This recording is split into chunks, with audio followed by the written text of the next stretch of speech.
క్లీం కృష్ణాయ గోవిందాయ గోపీజనవల్లభాయ నమః. ఓం క్లీం కృష్ణాయ గోవిందాయ గోపీజనవల్లభాయ నమః. ఓం క్లీం కృష్ణాయ గోవిందాయ గోపీజనవల్లభాయ నమః. జై శ్రీరామ్.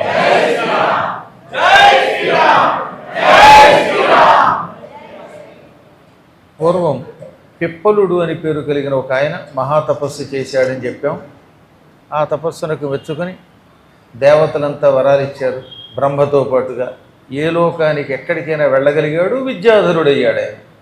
ఇంకక్కడి నుంచి నా అంత గొప్పవాడి లేడు, నేను తలుచుకున్నంత మాత్రం చేత ఏ ప్రాంతానికైనా చకచక వెళ్ళగలను అనే ఒక అహంకారం పుట్టింది.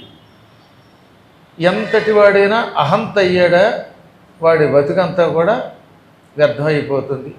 పదే పదే మనం చెప్పుకుంటున్నాం, రాదు అని కాదు, అప్పుడప్పుడు వస్తుంది అహంకారం, కానీ మళ్ళీ నియంత్రించుకోవాలి దాన్ని. ఒక్కొక్కప్పుడు మనకు తెలియకుండానే మనం గొప్పవాళ్ళం అయిపోయాం అనిపిస్తుంది. అప్పుడు మళ్ళీ అంతలోనే ఈ చరాచర జగత్తులో ఉన్నటువంటి శక్తిలో మన శక్తి ఎంత అని రవ్వంత మనం జాగ్రత్త పడితే ఈ దురహంకారం తగ్గిపోతుంది. ఆయన అహంకారంతో తిరుగుతున్నప్పటికీ ఆయన అదృష్టం బాగున్నది, తపస్సు చేశాడు. అందులో బ్రహ్మాది దేవతల యొక్క అనుగ్రహం ఉంది కాబట్టి ఒక రోజున మానస సరోవరం దగ్గర ఒక సారస పక్షి కనిపించేది. ఈ సారస పక్షులని తెలుగులో బెగ్గురు పక్షులు అంటాం. ఒక రకమైన వానకారు కోయిల్ లాంటివి కూడా నీటి పక్షులు ఎక్కువగా సముద్రాల దగ్గర, నదుల దగ్గర కూడా కనపడుతూ ఉంటాయి. సరోవరాల దగ్గర నల్లగా ఉంటాయి. జలకుక్కుటాలు లాంటివి అవి కూడా, అంటే నీటి కోళ్ళ వంటివి.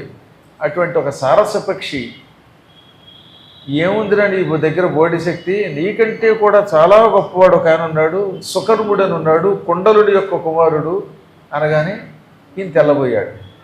నువ్వెవరు అన్నాడు. నేనెవరినో తర్వాత తెలుసుకుందాం, కురుక్షేత్రానికి వెళ్ళు. అక్కడ పరమపూజ్యుడు కుండలుడు అని ఒక ఆయన ఉన్నాడు. ఆ కుండలుడి కొడుకు సుకర్ముడు.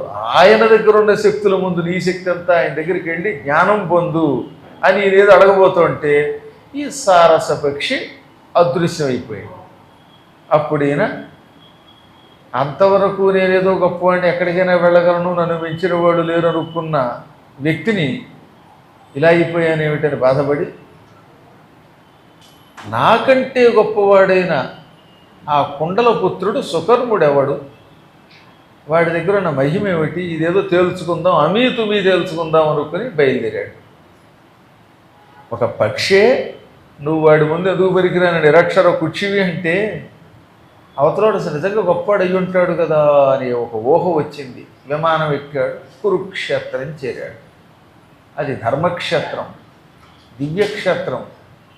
కురు అని పేరు కలిగిన ఒక మహారాజు ఉన్నాడు. ఆయన చంద్రవంశంలో పుట్టిన మహారాజు, యయాతి మహారాజు గారి వంశంలో జన్మించిన వాడు. ఈ కురు మహారాజు దివ్యమైన యజ్ఞం చేశాడు ఆ స్థలంలో. అందువల్ల ఆయన పేరు మీదుగా కురుక్షేత్రము అని పేరు వచ్చింది. కురు మహారాజు యొక్క వంశస్థులు కనుకే పాండవులను కౌరవులని వారు. ఆ తర్వాత ఏమైపోయింది, మళ్ళీ ఈ దుర్యోధనాదులకి పాండవులకి తేడా కనిపెట్టడం కోసం దుర్యోధనాదుల్ని కౌరవులని, పాండు మహారాజు గారి సంతానాన్ని పాండవులని విభజించారు తప్ప వ్యవహారంలో అందరూ కౌరవులే. అందుకే కురువర అన్నారు. మన పాతకాలపు రచయితలు, పండితులు అందుకే అర్జునుడి మీద పాట రాస్తూ నర్తనశాలలో నరవరా ఓ కురువర అన్నారు. అప్పుడు కొందరికి అనుమానం వచ్చింది, వీడు కురువంశస్థుడు అనే విషయం మర్చిపోతారని ఆయన అని అప్పుడు చెప్పవలసి వచ్చింది. అందువల్ల ఆరిజన్ అందరిది కురువంశమే. అటువంటి కురువంశానికి సంబంధించినటువంటి మహానుభావులు యజ్ఞం చేసిన స్థలం. వెళ్ళడమే కురుక్షేత్రంలో ముందు శమంత పంచకం దగ్గరికే వెళ్ళాడు ఆయన. ఏదన్నా ఒక క్షేత్రానికి వెళ్ళినప్పుడు ఆ క్షేత్రంలో చేయవలసిన పనులు చేశాక మహాత్ముల దర్శనానికి వెళ్తే ఎక్కువ లాభం అట. ఏదో గ్రామం గచ్చన్ తృణో స్పృశన్ అని ఒక సామెత ఉందిలేండి సంస్కృతంలో. అంటే గ్రామానికి వెళ్ళాట, అక్కడ ఏం చేయాలో తెలియక గడ్డి పరకను ముట్టుకుని వచ్చేట. అంటే అర్థం ఏమిటి, అక్కడ గడ్డి పరకను ముట్టుకున్నాడని పనికి మాలిన పని చేశాడని. గొప్ప గొప్ప గ్రామాలకు వెళ్ళినప్పుడు ఉట్టినే గడ్డి పరకను ముట్టుకున్నట్టుగా పనికిమాల పని చేయడం వల్ల ఉపయోగం కాదు. ఒక ఊరు వెళ్ళినప్పుడు ఆ ఊళ్ళో ఏ దేవత ఉన్నాడు, ఇలాగ ఏ దేవుడి ఆలయం ఉన్నది, అక్కడ ఎవరు మహానుభావులు ఉన్నారు, వాళ్ళ ఆశ్రమాలు ఏమిటి, ఇవన్నీ చూసి తెలుసుకుని సేవించి అప్పుడు పెడితే లాభం, లేకపోతే ఉపయోగం ఉన్నది. అందుకని ఈయన స్నానాధికాలు చేసుకుని దాన ధర్మాలు చేసుకుని ఆ తర్వాత ఈ కొండలుడి ఆశ్రమం ఎక్కడుంది అని ఎవరినో అడిగితే ఎవరిని అడిగినా చెబుతారండి ఆ ఎదురుగుండా కనపడుతున్నదే కొండల ఆశ్రమం అన్నారు. అంటే దాన్ని బట్టి ఆయన ఒక ప్రసిద్ధికి ఎక్కినవాడు, జగత్ ప్రసిద్ధికి ఎక్కినవాడు. ఒక్కొక్కప్పుడు ఆ ఊళ్ళో దిగాక నా పేరు ఎవరన్నా చెబుతారంటారు కొంతమంది, వాడి పేరు వాడికి తప్ప వాడికి తెలియదు. మాకు అలాంటివి కూడా ఉన్నాయి. ఒకప్పుడు నరసరావుపేట శతవధానానికి రమ్మన్నారులేండి ఒక ఆయన, నా పేరు తెలియని వాడు ఎవడు లేడండి అన్నాడు. ఎవరిని అడిగినా వాడి పేరు తెలియదు. అంటే వాడి దృష్టిలో వాడి పేరు అందరికీ తెలుసు, కానీ పాపం ఆ ఊళ్ళో వాడికి తెలియదు. అంటే అదొక అమాయకత్వం కొందరికి. కానీ ఈయన ఎలా కాదట, ఎవరిని అడిగినా కురుక్షేత్రంలో కొండలుడి యొక్క దివ్యాశ్రమం అదే అని చెబుతూ ఉంటే కొండలస్యాశ్రమం గత్వా సత్యధర్మ సమాకులం, ఆ కొండలుడి ఆశ్రమానికి వెళ్ళాడు. చిత్రం ఏంటో తెలిసిన, ఆశ్రమం దగ్గరికి వెళ్ళడంతో ఇక్కడ వేదవ్యాసుల వారు పద్మపురాణంలో సత్యధర్మ సమాకులం ఆశ్రమం అన్నారు. ఆ ఆశ్రమం సత్యమునకు ధర్మమునకు నిలయము, వాటితో నిండి ఉన్నది. ఎలా తెలుస్తుందండి?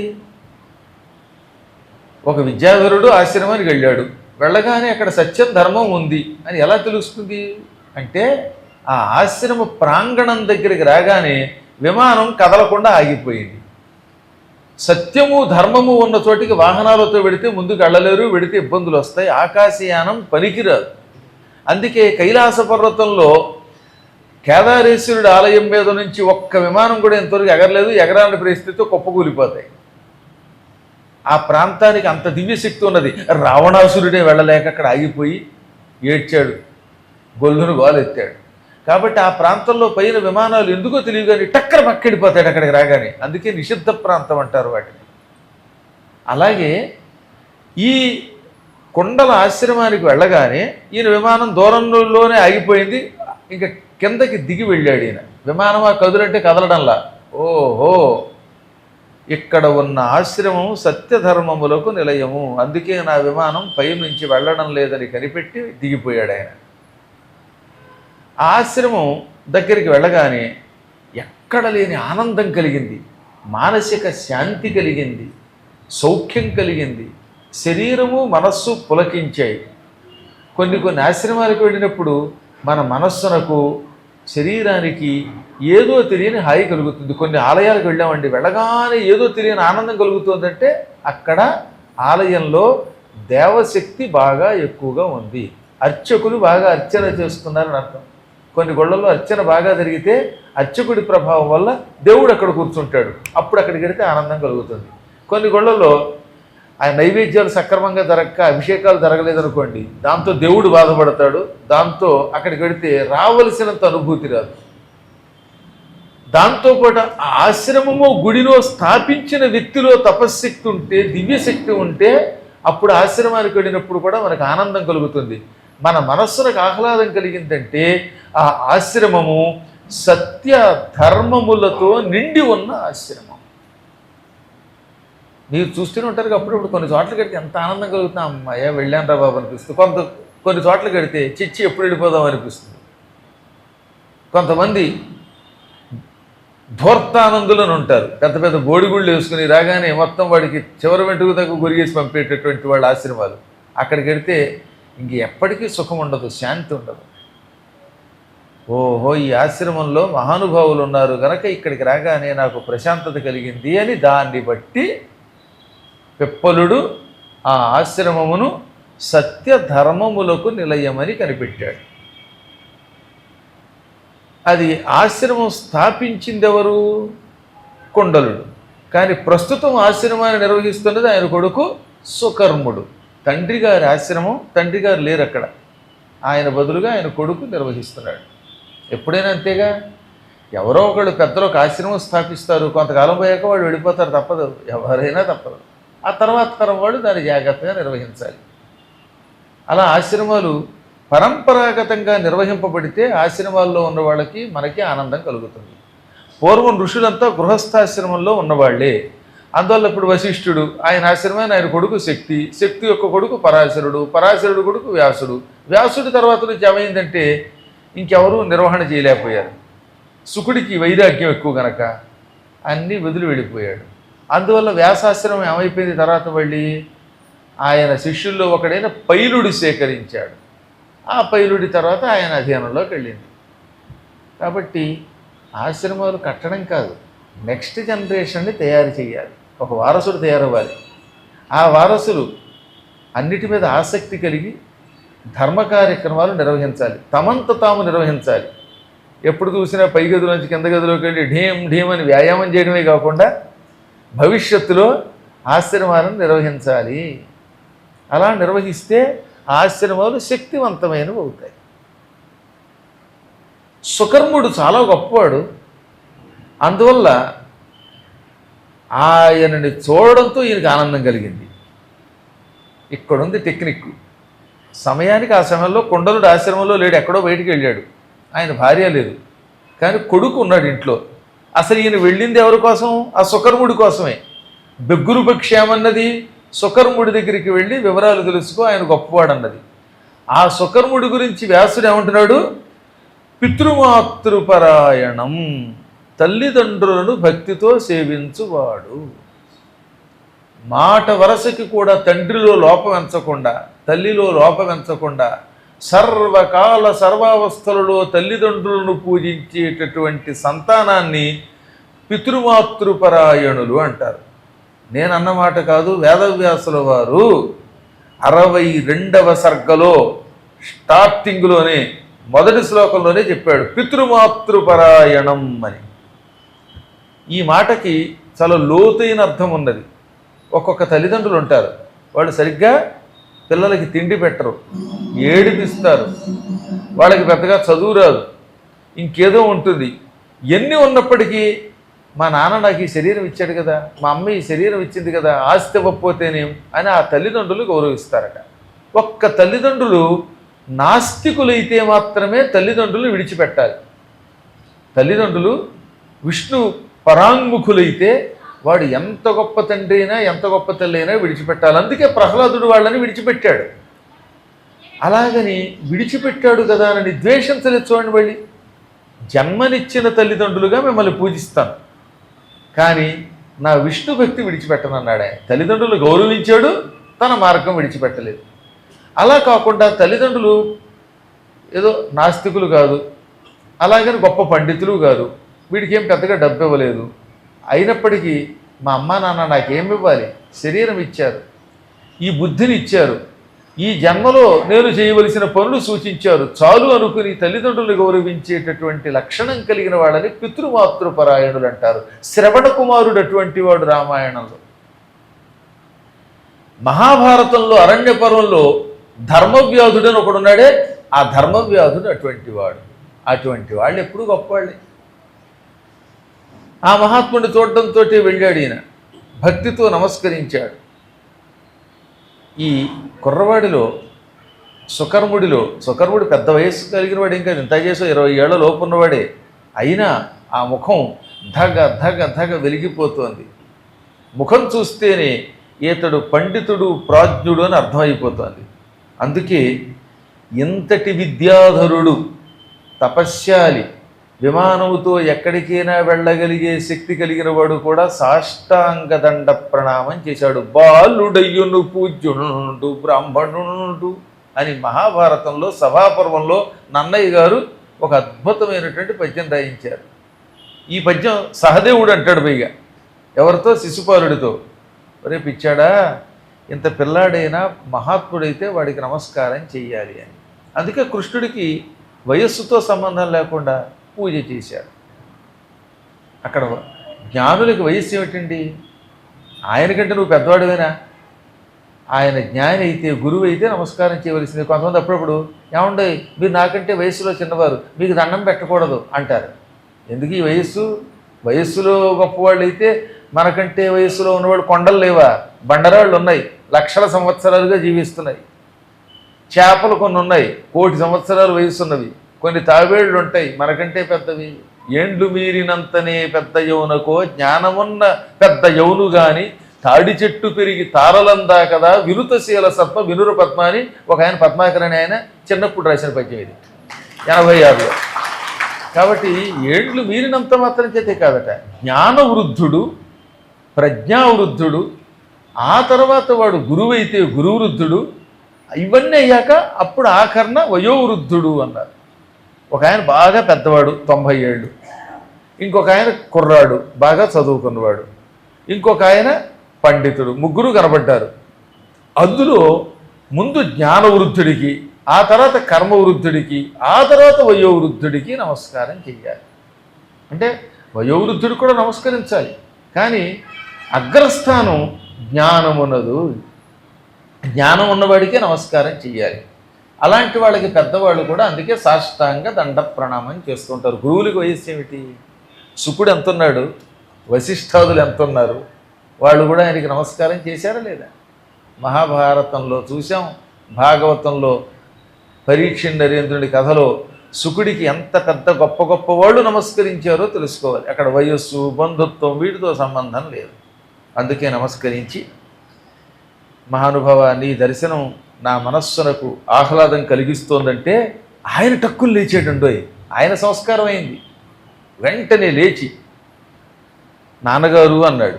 సరిగ్గా ఆ సమయానికి కొండలుడు కూడా వచ్చాడు. కొండలుడు కూడా చూశాడండోయ్. ఏం ఆశ్చర్యం!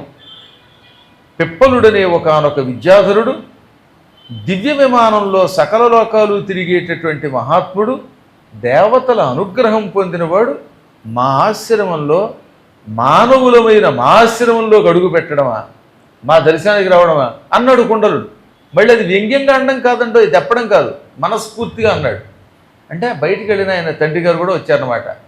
ఆయన కొడుకుతో పాటు లేచి నిలబడి దగ్గరకు వచ్చి, కుమారా, ఈయన బ్రహ్మజ్ఞాని, దేవతానుగ్రహం పొందినవాడు. అసలు ఇంటికి వచ్చిన తర్వాత ఎటువంటి అతిథినైనా గౌరవించాలి. అతిథి కిల పూజారహ ప్రాకృతోపి విజానత. ప్రాకృతుడు అంటే అల్పుడు, సామాన్యుడు. ప్రాకృతుడైనప్పటికీ అంటే అల్పుడైనప్పటికీ అతిథి ఇంటికి వచ్చినప్పుడు గౌరవించాలని శాస్త్రం చెబుతున్నది. అందున ఈ వచ్చిన వాడు పరమజ్ఞాని, మహాత్ముడు, తపస్శాలి, కాబట్టి ఈయనకి మనం అతిథి మర్యాదలు చెయ్యాలి అని వెంటనే ఒక ఆసనం వేయించాడు. ఆ తర్వాత ఆసనం తర్వాత పాద్యం ఇచ్చాడు. ఆసనం పాద్యం అర్ఘ్యం చ దదౌ తస్మై మహామతి నిర్విఘ్నోసి మహాప్రాజ్ఞ కుశలేన ప్రవర్తతే. ముందు ఎప్పుడు రాగానే కూర్చోండి అనాలి. అవతల వాడు కూర్చున్నాక అప్పుడు మిగతా పూజలు చేయాలి. ఒక్కొక్కప్పుడు వచ్చిన వాడు ఇప్పటిదాకా కూర్చున్నానండి అంటే, లేదంటే కూర్చోవలసిందని బలాత్కారంగా కూర్చోబెట్టకూడదు. ఇదొక గొడవ. 6 గంటలు కారులో ప్రయాణం చేసి ఓ ఇంటికి వెళ్ళాను. 2 అడుగులు నడుద్దామంటే, లేదు కూర్చుంటారా లేదా అని 2 జబ్బలు పుచ్చుకుని కూర్చోబెట్టింది ఒక ఇంటి ఆవిడ. ఆ కూర్చోబెట్టేవాడు గజలక్ష్మి. కొన్ని తప్పించుకోవడానికి లేదు. అందువల్ల బలాత్కారంగా కూర్చోబెట్టి ఆసనం ఇవ్వడం వరకే నీ ధర్మం. పూజించమన్నాం కదా అని కూర్చుంటే ఒప్పుకుంటాను, లేదా బుర్ర పగలగొడతాను అని బలాత్కారంగా కూర్చోబెట్టరాదు. అలాగే కొన్ని చోట్ల అంతే, మంచినీళ్ళు ఇమ్మన్నారు, అర్ఘ్యపాద్యాదులు ఇమ్మన్నారు, ఏదో కాస్త పెట్టమన్నారు కదా అని వాడు వద్దు బొర్రు అంటే వినిపించకుండా, తినకపోతే నోట్లో పెట్టి పొడుస్తారు, గొట్టంతో పొట్టుకు ఉన్నట్టు కూరుతానంటే అలాగా అన్నీ అక్కడ పెట్టండి. ముందేం చేయాలి? ఆసనం ఇవ్వాలి. ఆయనంతటా ఆయన కూర్చున్నాక ఓ పళ్ళెం తెచ్చి, కుదిరితే బంగారం పళ్ళెం తెచ్చి, కుదరకపోతే వెండి పళ్ళెం తెచ్చి, ఏమీ లేకపోతే ఏదో మొండి పళ్ళెం అన్నది అండి. ఈ దిక్కు వల్ల ప్లాస్టిక్ ఆకులు వేయకండి. ఈ మధ్యన అంతా అవేవో ప్లాస్టిక్ ఆకులు వచ్చాయిగా, భోజనం చేయడానికి విస్తళ్ళు కూడా అవే. అందులో అన్నం తింటే విషం, అది విషంతో తయారు చేసిన ఆకులు అవి. ఆ దిక్కుమాలిన ఆకుల్లో భోజనం చేస్తే మన శరీరం అంతా మంటలు వచ్చేస్తున్నాయి. విస్తరాకు లేకపోతే పస్తాయించి చూడక బస్తాడు అన్నం తినడానికి మీతో పాటు ఒక కంచం తెచ్చుకోండి హాయిగా. ఆ కంచంలో తినండి, నష్టం ఏంటి? అందులో ఎవడి కంచం ఎవడి మంచం కుదరదు కానీ రైల్లో కనీసం కంచం అన్నా తెచ్చుకుని ఆ కంచంలో తింటే లాభం, కానీ ఆ విస్తళ్ళలో అనవసరం. అందులో ప్లాస్టిక్ పక్కన పెట్టి ఏ వెండో బంగారమో ఏమీ లేకపోతే రాగి పళ్ళేమో, అప్పుడు ఏమీ లేకపోతే బాబోయ్ మా ఇంట్లో కనీసం మీకు కాళ్ళు కడగడానికి పాత్రలు కూడా లేవనుకొని కాళ్ళ మీద ఉట్టుట్టినే నీళ్లు పోసేయండి.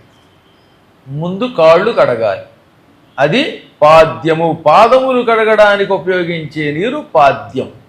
ఆ తర్వాత చేతులు కడగాలి, ఎందుకని ప్రయాణం చేశాడు కదా, ఆ చేతులు బ్యాక్టీరియాతో ఉంటాయి, పాడైపోయి ఉంటాయి, అందుకని చేతులు కడగాలి. అప్పుడు తాగడానికి నీరిస్తే అది ముఖే ఆచమనీయం సమర్పయామి, అదనాడు నోటి ద్వారా తాగే మంచినీళ్ళు మొదలైనవి ఇవ్వాలి. కుదిరితే ఆయన తింటానంటే చక్కెర పొంగలో కట్టు పొంగలో భోజనము, ఏమీ లేకపోతే బంగిరి పిల్లి మామిడి పండు అంటూ పాటలు పాడే పండు, ఆ పండు కూడా కెమికల్స్ లేదో ఏదో ఒకటి పెట్టాలి. ఒక్కొక్కప్పుడు కొంతమంది భోజనం చేయడానికి ఇష్టపడరు ఇతరుల దగ్గర, అందుకని అటువంటిప్పుడు వాడికి పెట్టద్దు.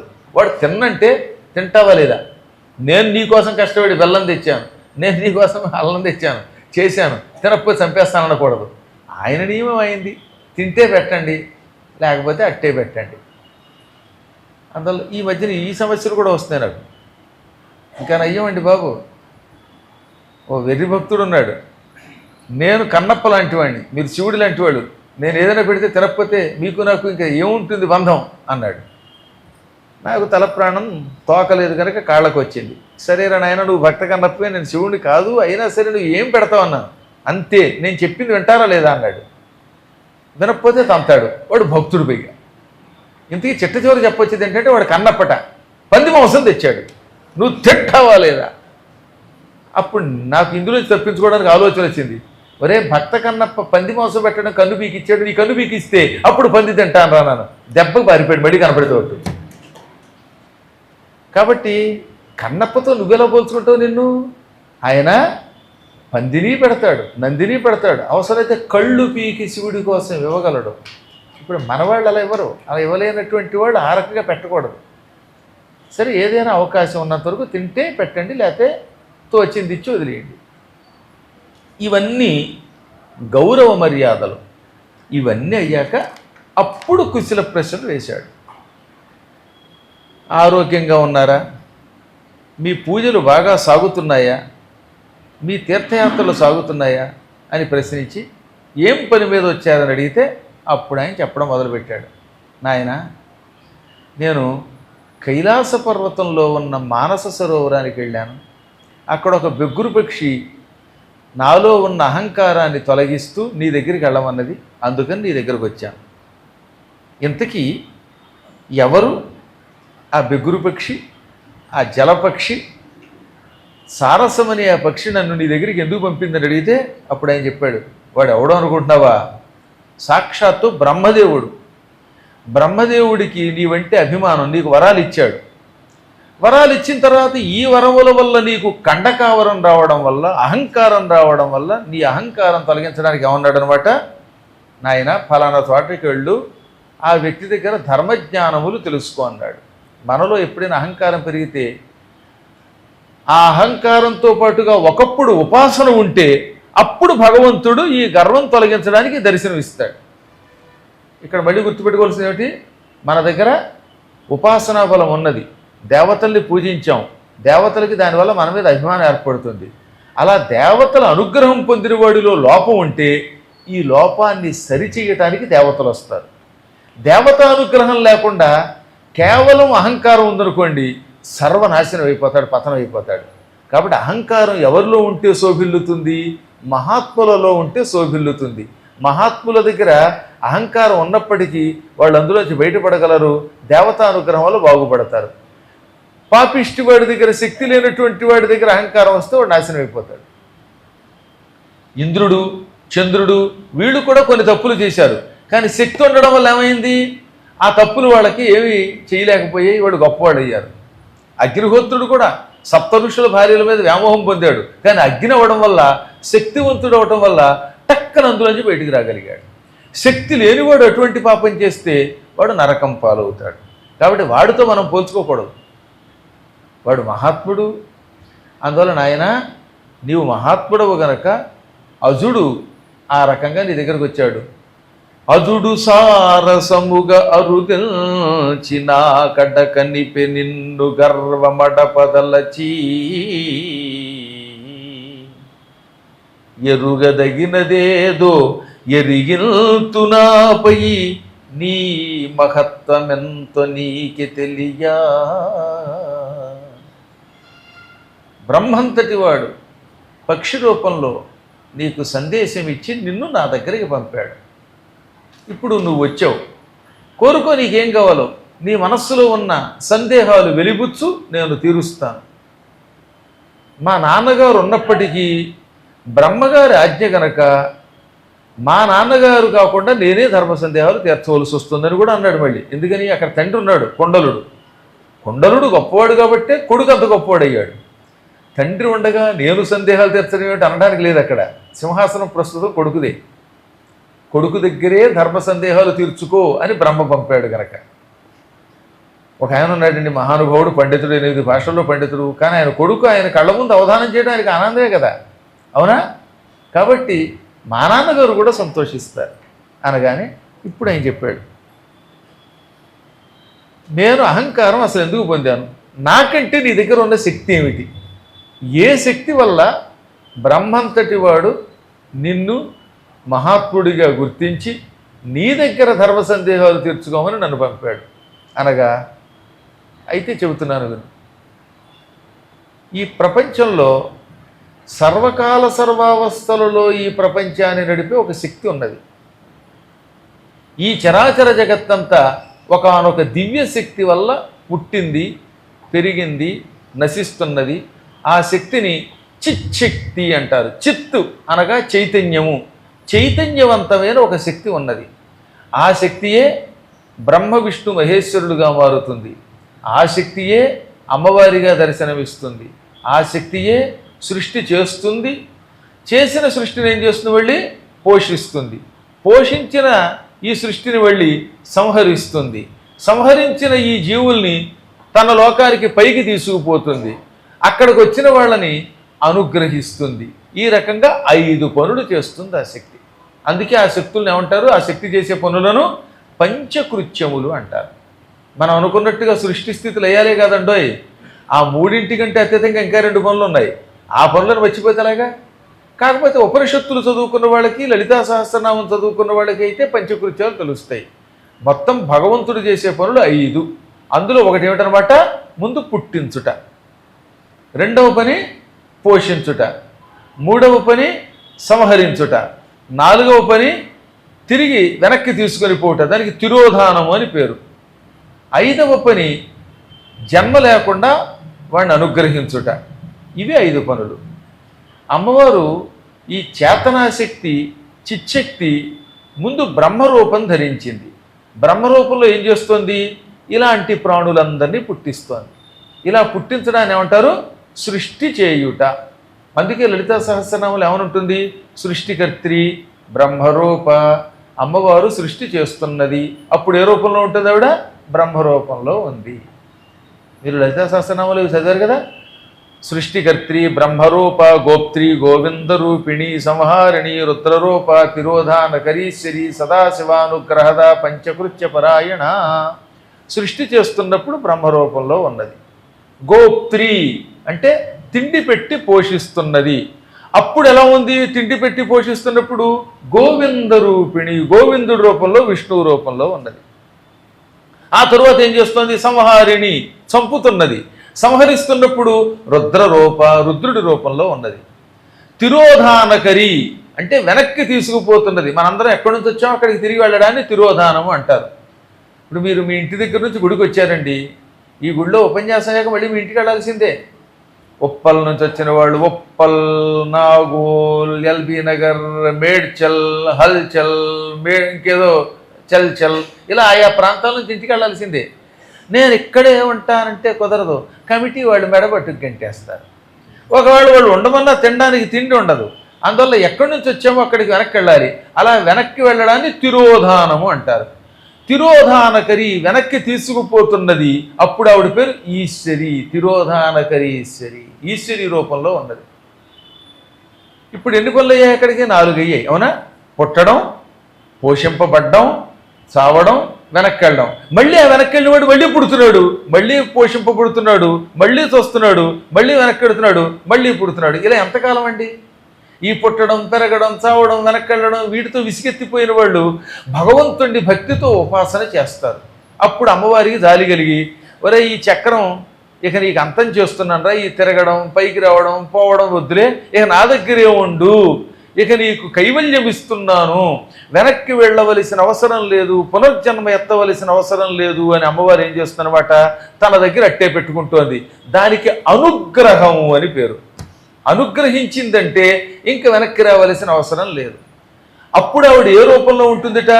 సదాశివుడు అనే పేరుతో ఉంటుంది. సదాశివానుగ్రహద, అనుగ్రహద, అనుగ్రహమును ఇచ్చినప్పుడు ఆవిడ సదాశివ రూపంలో ఉంటుంది. ఇది పంచకృత్య పరాయణ. ఇప్పుడు మీరు మొత్తం ఆ శ్లోకాలు వెళ్ళి చదువుకుందాం మనం.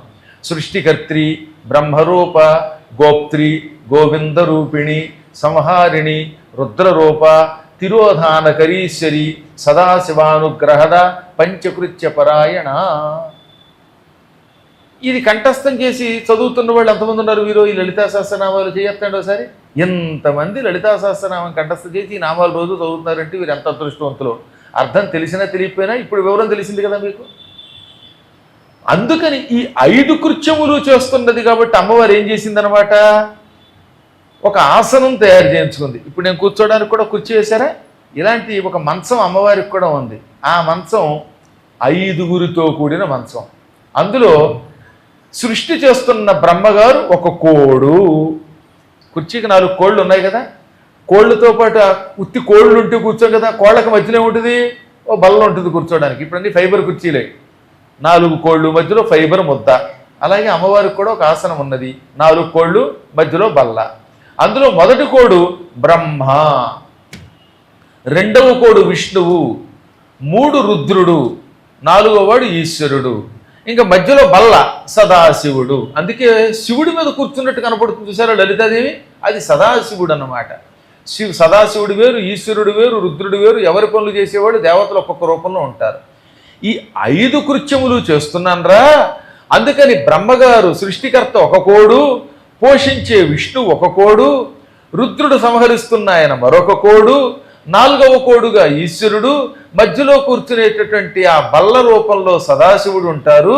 ఈ 5 మీదే కూర్చున్నానని చెప్పడానికి అమ్మవారు ఏం చేస్తుందన్నమాట, బ్రహ్మ విష్ణుశ్చ రుద్రశ్చ ఈశ్వరశ్చ సదాశివ ఏతే పంచఖురా ప్రోక్తా ఫలకస్తు సదాశివ. ఇవి 5 కోళ్ళు, అందులో ఫలకం సదాశివుడు. అందువల్ల అమ్మవారి యొక్క ఆసనాన్ని ఏమన్నారు, పంచప్రేత మంచాధిశాయిని అన్నారు.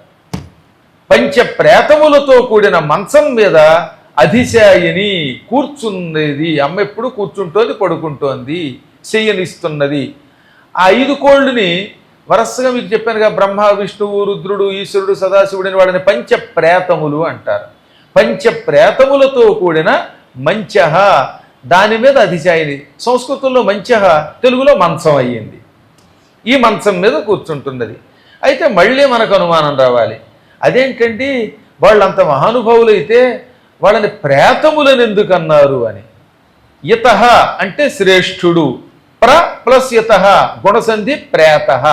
ప్ర అంటే మిక్కిలి, ఇతః గొప్పవాడు, ప్రేత అంటే మిక్కిలి గొప్పవాడు.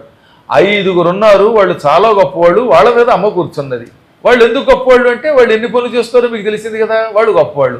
మరి చచ్చినాడికి కూడా ప్రేతం ఎందుకు పేరెట్టారు అంటే, చచ్చాక వాడు ఎవడికి అపకారం చేయలేడు కనుక, బతికొండగా ఏడిపిస్తాడు కనుక, చచ్చాక మన జోలికి రాలేడు కనుక, ఆ అమ్మయ్య ఎలాగో చచ్చాడరా ఇక వీడు మన జోలికి రాడరా, కనీసం వాడినైనా ప్రేతం అందాం, మంచివాడు అందాం అని మన వాళ్ళు జాలి కలిగిన వాడు కనుక చచ్చిన వాడిలో ఉన్న లోపాలు విడిచిపెట్టి వాడికి ప్రేతం అని పేరెట్టారు.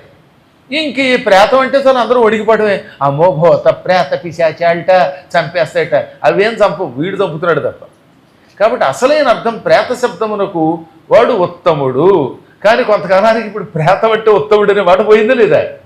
తద్దినం అంటే ఆ రోజు, తత్తు దినము. ఈ తద్దినం శబ్దం ఏది భారతంలో సభాపురంలో యద్దినము అంటే ఏ రోజు, తద్దినము ఆ రోజు అనడానికి వాడారు. ఇప్పుడు తద్దినం అందామంటే భయమే. తద్దినం అంటే ఒకటే, పిండాలు గండాలు. ఆ రకంగా తద్దినం శబ్దం మారిపోయింది. చాలా శబ్దాలన్నీ మారిపోయాయి. శ్రీముఖము అంటే ఎంతో గొప్పది. శ్రీముఖం పంపాడంటే ఇప్పుడు మెమో పంపాడని అర్థానికి వాడుతున్నారు.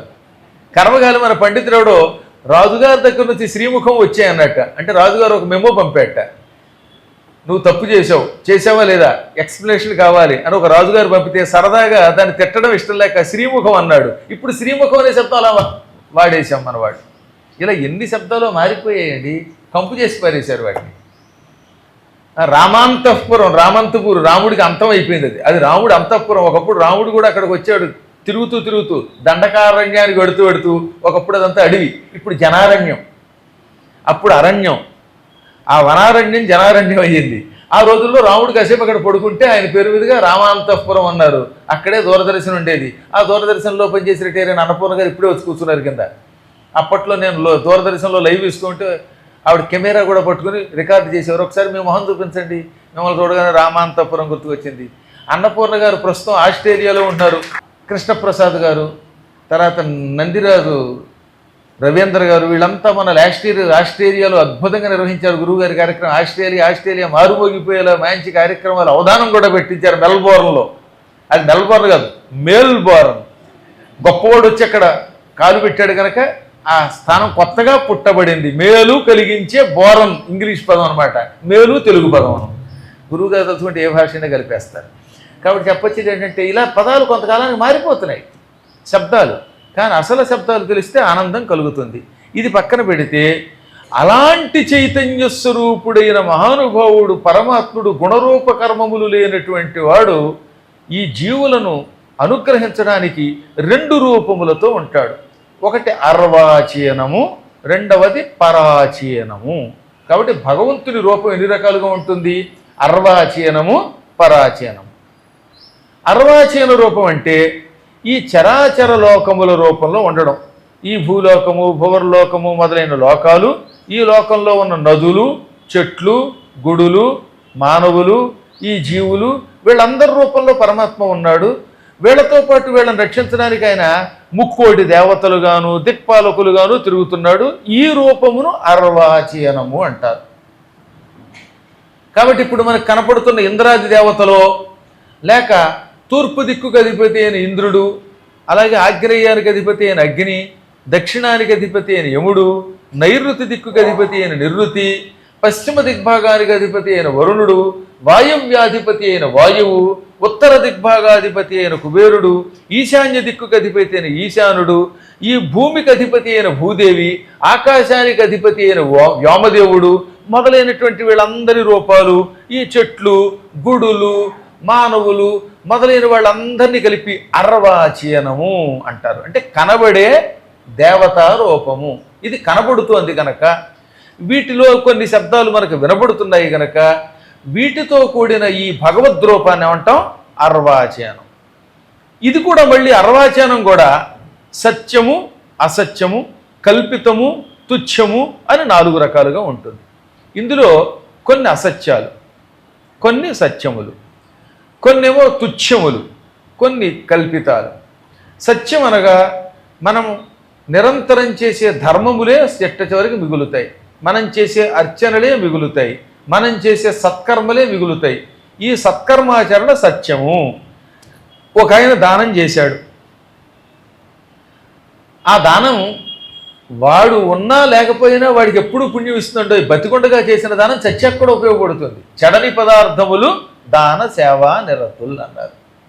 ఈ భూలోకంలో తాను బతికొండగా ఒక ఆయన గురువుగారు ఏదో నైమిషారణ్యం వంటి ఒక పీఠం కట్టబోతున్నారని తెలుసుకుని దానికోసం ఏదో కొంత డబ్బు దానం చేశాడు.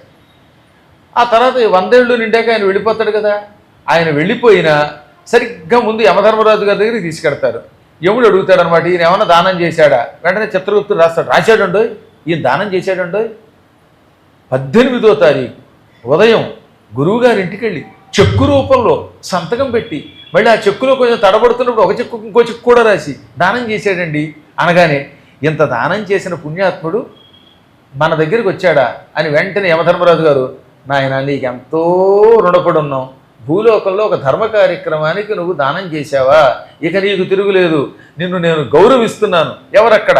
ఈయన్ని దివ్య విమానం ఎక్కించి ఈయన చేసిన పుణ్యాల యొక్క గతుల్ని బట్టి స్వర్గమో బ్రహ్మలోకమో ఇంకో లోకానికో తీసుకుపోండి అంటాడు. కాబట్టి ఏమవుతుంది, ఇప్పుడు ఇతడు భూలోకంలో బ్రతికుండగా చేసిన ఈ పని పైలోకాల్లో వెంట వస్తోంది కనుక అతని యొక్క ఈ కర్మము సత్యము. కాబట్టి ఈ అర్వాచీనంలో ఒకటి సత్యం, వాడు చేసింది శాశ్వతంగా ఉంటుంది కనుక, ఎన్ని యుగములైనా ఉంటుంది కనుక. అదే అసత్యం అంటే ఏమిటి, వాడు తిన్న తిండి, వాడు కట్టుకున్న కొంప, ఇవి అసత్యాలు. వాడు తిన్న తిండి ఉంది, వాడు కూడా రాదండోయ్, వాడు చచ్చాక తిండి ఎక్కడ వస్తుంది, ఇక్కడే వదిలేస్తాడు ఏ రోజుకా రోజు. రాత్రి తిన్న తిండి తేడా వస్తే రాత్రి లేదా పొద్దున్న వాష్రూమ్ డాష్ రూమ్లో వదిలేస్తాడు. వాడు తాగిన జలాలు ఏదో కాఫీయో టీయో పాలో మజ్జిగో మధ్యలో మంచినీడో తాగాడు, వాళ్ళ అదృష్టాల ఆరోగ్యాలను బట్టి ఇంట్లో వదులుతారు, లేకపోతే కొంతమంది మధ్యలో లేచి పెడుతూ ఉంటారు, ఏమిటో తెలియదు రహస్యం. కాబట్టి ఇక్కడ ఈ జల పదార్థాలను ఇక్కడికే పోతున్నాయి. ఇవన్నీ అసత్యములు. నువ్వు ఎన్ని తిను, నువ్వు ఎన్ని గృహాలు కట్టుకో, ఈ ఇల్లు రాదు, నీ ఆహారం రాదు, నీ శరీరం రాదు. కాబట్టి ఇవన్నీ ఏమవుతున్నాయి అన్నమాట, నీవు నీ శరీరం కోసం స్వీకరించినవన్నీ, నీ శరీరం కోసం కట్టుకున్నవన్నీ అసత్యములు. అదే దానము ధర్మము పూజలు మొదలైనవి సత్యములు. ఎన్ని యుగములైనా చట్టం లేదు. కాబట్టి అర్వాచీనంలో కనపడుతున్న ఈ పదార్థములు కొన్ని సత్యములు, కొన్ని అసత్యములు, ఇంకా కొన్ని కల్పితములు. కల్పితములు అనగా ఏమిటి? నిజానికి ఒక ఆయన కష్టపడి ఇష్టపడి ప్రేమించి ఒక అమ్మాయిని పెళ్లి చేసుకున్నట్ట. ఇతనికి ఆవిడ మీద వ్యామోహం ఉంది, ఆవిడికి ఈయన మీద వ్యామోహం లేదు. దిక్కుమాలాడు, నన్ను ప్రేమించి పెళ్లి చేసుకున్నానని నాటకం ఆడాడు, వీడు మొహం తగలయ్యా, వీడి దగ్గర అవిలేవు లోపల తిట్టుకుంటోంది. కానీ వీడు ఆవిడని విడిచిపెట్టలేకపోతున్నాడు. ఈతనికి ఆమె మీద ఉన్న ప్రేమ కల్పించుకున్నాడు, కానీ ఆమెకి ఇతని మీద లేదు. కాబట్టి ఈ ప్రేమ ఏమవుతుందన్నమాట, కల్పితం అవుతుంది. అలాగే నాకు బంధుత్వం ఉంది, నాకు బావగారు ఉన్నారు, బావమరిది ఉన్నారు, నాకు భార్య ఉంది, భార్యకి తమ్ముళ్ళు ఉన్నారు, చెల్లెళ్ళు ఉన్నారు, వాళ్ళు ఉన్నారు. ఇది ఒక లేనిపోని బాంధవ్యాలు కొంతమంది మనస్సులో క్రియేట్ చేసుకుంటారు, కల్పించుకుంటారు. ఇవి నిజానికి ఉండవు, వాళ్ళకు ఉండదు, వీడికి తప్ప. ఎప్పుడు చూసిన ఒక ఆయన ఉండేవాడు, మా బావమరిది, ఇదే మొదలు. మా ఇంటికి వచ్చేవాడండి, ఏం ఉపయోగం ఉండదు దానివల్ల. ఈ బంధుత్వములు లేనిపోయినవన్నీ కల్పించుకొనబడినవి, ఇవి అశాశ్వతములు. వాళ్ళకి మన మీద నిజంగా ప్రేమ ఉండదు, అయినా మనం ఉందనుకుంటాం. కాబట్టి తుచ్చమైన మానవ జీవితంలో లేనిపోని బంధుత్వములను కల్పించుకుంటున్నాం, మనం తెచ్చుకుంటున్నాం. అశాశ్వతమని తెలిసినా అందులోంచి బయటికి రాలేకపోతున్నాం. అందుకనే నా ఇల్లాలు, నా భార్య, నా భర్త, నా కుటుంబం ఇదంతా ఉట్టి భ్రమ. చెల్లియే మృత్యువు, చుట్టమే యముడు, సంసేవార్థులే కింకరుల్ శిలలల్ చేసెనె బ్రహ్మ తన్ను దృఢమే జీవంబునో చల్లరే చలితం బౌట ఎరుంగరీ కపట సంసారంబు నిక్కంబుగా తలచుల్ మూఢుడు, నిక్కంబుగా తలచుల్ మూఢుడు, సత్య దాన కరుణా ధర్మాది నిర్ముక్తుడై. సాక్షాత్తు బలిచక్రవర్తి చెప్పినటువంటి గొప్ప పద్యం భాగవతంలో పోతన గారు అష్టమ స్కంధంలో రాసిన పద్యం. మృత్యుదేవత నీకు స్నేహితుడా? కాదు, చెలియే మృత్యువు అంటే స్నేహితుడా మృత్యుదేవత నీకు? కాదు. చుట్టమే యముడు, యముడు ఏమన్నా నీకు చుట్టమా? ఈ మధ్యన ఒక ఆయన తమాషాగా చెప్పాడండి, చెలి అంటే పెళ్ళంట, నా పెళ్ళామే మృత్యుదేవత, చుట్టమే యముడు, మా ఇంటికి వచ్చే చుట్టాలంతా యముడు. ఇదో కొత్త భాష, ఇది కూడా బాగుందిలండి.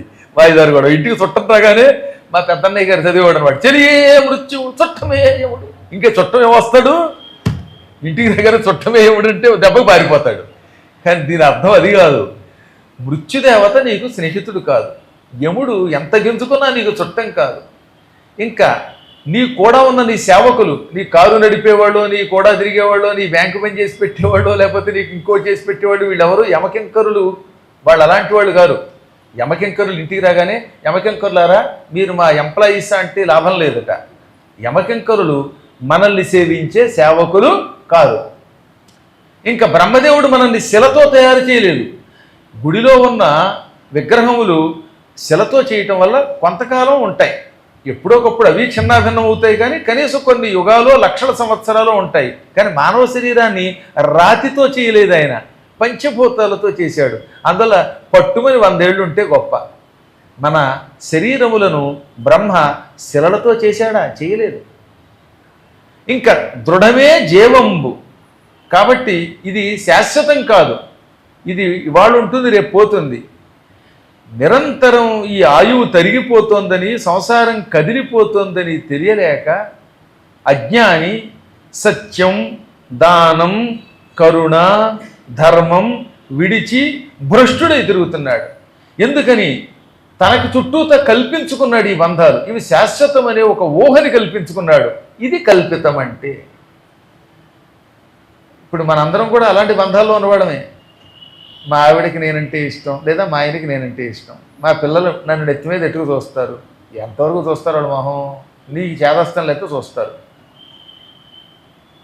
నీ కొడుకు పట్టుకెళ్ళి మంచినీళ్ళ సీసా పక్కవాడికి ఇస్తే వాడి మీద గయ్యమన్నాం అనుకో, వచ్చి దిక్కుమాల తండ్రి నేను ఏడిపిస్తాడు, ఎప్పుడు పోతాడో అనుకుంటారు మనసులో, పై కనకపోయినా.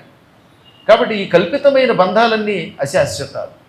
ఇంకా చివరిది తుచ్చం, 4వది. సత్యం, అసత్యం, కల్పితం, 4 తుచ్చం. తుచ్చం అంటే ఏమిటనమాట? కొన్ని కోరికలు తీర్చుకోకూడదు. ఎంత కోరిక వచ్చినా, తెగ తాగాలనే కోరిక వచ్చినా కొన్ని కళ్ళు లాంటి పదార్థాలు తాగకూడదు. ఒక్కొక్కప్పుడు మానవుడికి పూర్వజన్మ కర్మ వల్ల ఎవడన్నా తింటూ అంటే, వాడు కోడి తింటున్నాడు, వాడు గోమాంసం తింటున్నాడు, నా కర్మగారు ఈ వంశంలో పుట్టాను అలా అనుకున్న వాళ్ళు ఉన్నారండోయ్. నాకు ఒకడు తగిలాడు, నా కర్మగారు నేను ఇందులో పుట్టానండి, ఈ పూజలు ఏమిటో, ఈ సంధ్యావందనాలు ఏంటో, హాయిగా ఫ్రైడ్ రైస్ తింటూ వాళ్ళతో పాటుగా శ్రీలంక వచ్చినంతసేపు ఫ్రైడ్ రైస్ అయ్యేవాడికి. అందులో అవి తినాలి ఇవి తినాలి, వాళ్ళంతా చక్కగా యామ్ అని తింటున్నారు, ఇవి తాగుతున్నారు, నేనులా అయిపోయాను అన్నాడు. అది కర్మ. ఇది ఎప్పుడో దాదాపు 10-12 ఏళ్ల క్రితం జరిగిన ఒక ఆశ్చర్యకరమైన విషయం అనమాట. ఎందుకంటే నన్ను ఇందులో పుట్టించాడు, పోనీ ఇది వదలలేను, ఇష్టం వచ్చినట్టు తిరిగితే నా మీద నిందలు పడతాయి అని ఏడుస్తున్న వాళ్ళు ఉన్నారు. ఉన్నాడు లేండి, వాడు ఎవడన్నా పెళ్లి చేసుకుంటే వాళ్ళు ఎప్పుడు విడిపోతారో, వాడికి ఎప్పుడు తద్దినం పెడతారో చెబుతాడో జ్యోతిష్కుడు. వాడికి రోజు తినడమే వాడి బతుకు, వాడు నెయ్యం, కనీసం నేను తింటానని చెప్పేశాడు. వీడు మొహం తగలయ్యా. కానీ కొంతమంది లోపల ఏడుస్తారు. అవి తుచ్చం. ఆ తుచ్చమైనటువంటి వాటిని శాశ్వతం అనుకుని అవి తినాలని మనస్సును అనుకుంటాడు. తుచ్చమైన అంటే పనికిరాని కోరికలు మనస్సులోకి కల్పించుకున్నవాడు ఈ చరాచర జగత్తుని చివరికి తాను తుచ్చం చేసుకుంటాడు.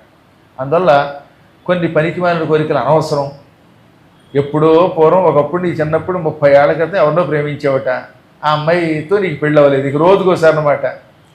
ఆ రోజుల్లో ప్రేమించానండి, ఆ అమ్మాయి ముసలిది అయిపోయింది, దాని మనవరాలకు పెళ్ళయింది. ఇప్పుడు ఇంకెందుకు చెప్పి నీ కర్మ కాకపోతే? అలాంటి వాళ్ళు ఉంటారు. ఇంకొక ఆవిడ ఉంది, మా నాన్నగారి దగ్గరికి వచ్చేదనమాట, గురువు గారు. ఆయన పెద్ద గురువు గారు, నేను చిన్న గురువు గారు. మా కర్మయోగం వల్ల అందరూ వెళ్ళిపోయిన తర్వాత మేము ఒక దిక్కుమాలను రేకుల షెడ్లోకి వెళ్ళాం. కొద్ది రోజులు మా కొంపద ఓడు అన్నీ పోయి, ఆ కొద్ది రోజులు రోజుకోసారి వచ్చి, పెద్ద గురువు గారా, మా చిన్నప్పుడు మా బావని ప్రేమించానండి, మా బావకి ఇచ్చి పెళ్లి చేద్దాం అనుకున్నారండి మా ఇంట్లో వాళ్ళు. ఎంతలో మా ఆయన వచ్చాడండి పెళ్లి చూపులకి, ఇక నన్ను నచ్చానన్నాడండి. నేను నచ్చాను కానీ మా వాళ్ళు కట్నం లేదు కదా అని పెళ్లి చేశారండి అని మొగుడు మీద, మా భావం చేసుకుందాం అనుకున్నాం, ఈ దరిద్రుడు వచ్చాడు, వీడు నన్ను చేసుకున్నాడు, నన్ను చూడగానే నచ్చానన్నాడు అని రోజు అనేది. పాప ఆయన లారీ డ్రైవరు. ఇక నా పరువు తీసేస్తున్నావే కదా, ఎప్పటికి 30 ఏళ్ళు అయింది, ఇంకా ఆ జావ గారిపోయాడు. వాడు తెచ్చాడు, చావడానికి సిద్ధంగా ఉన్నాడు. అయినా మా బావ అంటుంది ఏంటండి, కర్మ కాకపోతే. ఏదో పెళ్ళి అయిన కొత్తల్లో 1-2 సార్లు భ్రమ ఉండాలి. ఇంకా ఈవిడికి 80 ఏళ్ళు వచ్చి, ఆ బావగారికి 90 ఏళ్ళు వచ్చి, మొగుడికి ఏమో 90 ఏళ్ళు వచ్చిన తర్వాత అహనా బావయ్యంట, ఓహనా బావయ్యంట, మధ్యలో వీడు తగులడ్డట అనకూడదు. ఇవి తుచ్చము, ఈ దిక్కుమాల జీవితాలు. ఇదేమిటో తెలియదు కానీ కొంతమందికి. అందువల్ల ఈ 4వది తుచ్చ రూపం. ఈ 4ంటిని తెలుసుకోవడానికి మనుషులు చాలా కష్టపడాలి, సంస్కారం ఉండాలి. జ్ఞానం కలిగితే ముక్కు లేకుండా వాసన చూడవచ్చు, చెవులు లేకుండా వినగలగచ్చు, కళ్ళు లేకుండా చూడవచ్చు, చర్మం లేకుండా స్పర్శ చెయ్యొచ్చు. కొన్ని ఉన్నాయండి, జ్ఞానం వల్ల మనం వాటిని స్పృశిస్తున్నాం లేదా? గాలి నీకు కనపడుతుందా? వాయుదేవుడు అలా మీద నుంచి ప్రసరిస్తే అమ్మయ్య అని స్పర్శ సుఖం పొందుతున్నావా లేదా? మనిషి చేత్తో కొట్టినప్పుడు దెబ్బ తగిలినట్టే గాలి దెబ్బ కూడా నీకు తగులుతోంది. ఒక్కో చోట ఏ వాసన కనపడదు, కానీ ఎందుకో తెలియదు, ముక్కులకి ఆహ్లాదం కలుగుతుంది. అలాంటివి చూసాం మేము. ఉపాసన చేస్తున్నప్పుడు అగరత్తు వెలిగించకపోయినా, అక్కడ ఏమీ లేకపోయినా మన తపశ్శక్తి వల్ల భగవంతుడు మన శరీరంలో అడుగు పెడతాడు. ఒక ఆయన వసుధా మంత్రం 1,00,000 సార్లు చేశాడు. అప్పుడు ఆయనకి తెలియకుండానే సంపంగి పువ్వు వాసన వచ్చేది. ఎందుకంటే అమ్మవారి యొక్క కొప్పులో సంపంగి పువ్వులు ఉంటాయి. వసుధాదేవి భూదేవి సంపంగి చెట్లను సృష్టిస్తుంది. ఈ ఉపాసనా బలం వల్ల ఎవ్వరూ చుట్టుపక్కల లేకపోయినా, వాడున్న ప్రాంతంలో దుర్వాసన ఉన్న ప్రాంతమైనా ముక్కులకి సంపంగి వాసన వచ్చేది. అంటే వాడు అవ్యక్తమైన ఆ రూపాన్ని లోపల చూడగలుగుతున్నాడు. కాబట్టి భగవదనుగ్రహం ఉంటే వీటిని చూడగలుగుతాం. ఈ అర్వాచీన పరాచీన రూపాల్లో అర్వాచీనం చూడాలంటే చిట్ట చివరికి ఉపదేశమైన మంత్రాన్ని అనుష్ఠానం చేయటమే మూలం. ఈ అనుష్ఠానం వల్ల సత్యం ధర్మం మీద నిలబడతాడు, దాన కర్మలు చేస్తాడు. దాన కర్మలు చేసి గురూపదేశ మహామంత్రం జపం చేయగా వీడిలో భగవచ్చక్తులు చేరుతాయి. అప్పుడు వాడు సత్యము పట్టుకుంటాడు, అసత్యాన్ని విడిచిపెడతాడు, కల్పితం విడిచిపెడతాడు, తుచ్చం విడిచిపెడతాడు. దానికి మనం చేయవలసిన పనులు ఏమేంటి చెప్పాడు అనమాట. మొట్టమొదట గురువుని పట్టుకో. గురువు ద్వారా ఏం పొందాలి? ఒక మంత్రాన్ని అనుష్ఠానంగా స్వీకరించు. ఈ అనుష్ఠాన బలంతో దాన ధర్మాలు చెయ్యి యథాశక్తి, నీ శక్తిని అనుసరించి. మళ్ళీ నీకు వచ్చే జీతం అంతా దానం చేస్తే అడుక్కు తింటావు కనుక ఉన్న దాంట్లో కొంత దానం చెయ్యి. ఈ దానం వల్ల ఏమవుతుందన్నమాట, ధర్మాన్ని అనుష్ఠానం చేయగలుగుతావు. అప్పుడు నీవే సత్యస్వరూపుడు అవుతావు. ఎన్నో పర్యాయాలు గురువుగారు మంచి పాట పాడేవారు కదవునా, ఏమని? దానం ధర్మమే వేదాల నీతి సారం, నీ దానం నీ ధర్మం నిరుపేదల జీవాధారం. దానం ధర్మమే వేదాల నీతి సారం. జపమాచరిల్చే జడధారి కల్నా, దానాలు చేసే సంసారి విన్నా. జపమాచరిల్చే జడధారి కల్నా, దానాలు చేసే సంసారి విన్నా. నిరతన్నదానమే నీ పెన్నిధానం, నీ దానం నీ ధర్మం నిరుపేదల జీవాధారం. దానం ధర్మమే వేదాల నీతి సారం. మహారాజులైనా మహివీడు వేళ కొనిపోయినారా తమ వెంట సిరులా. మహారాజులైనా మహివీడు వేళ కొనిపోయినారా తమ వెంట సిరులా. నెరదాత పేరే నిలచేది ధరణి, నీ దానం నీ ధర్మం నిరుపేదల జీవాధారం. దానం ధర్మమే వేదాల నీతి సారం.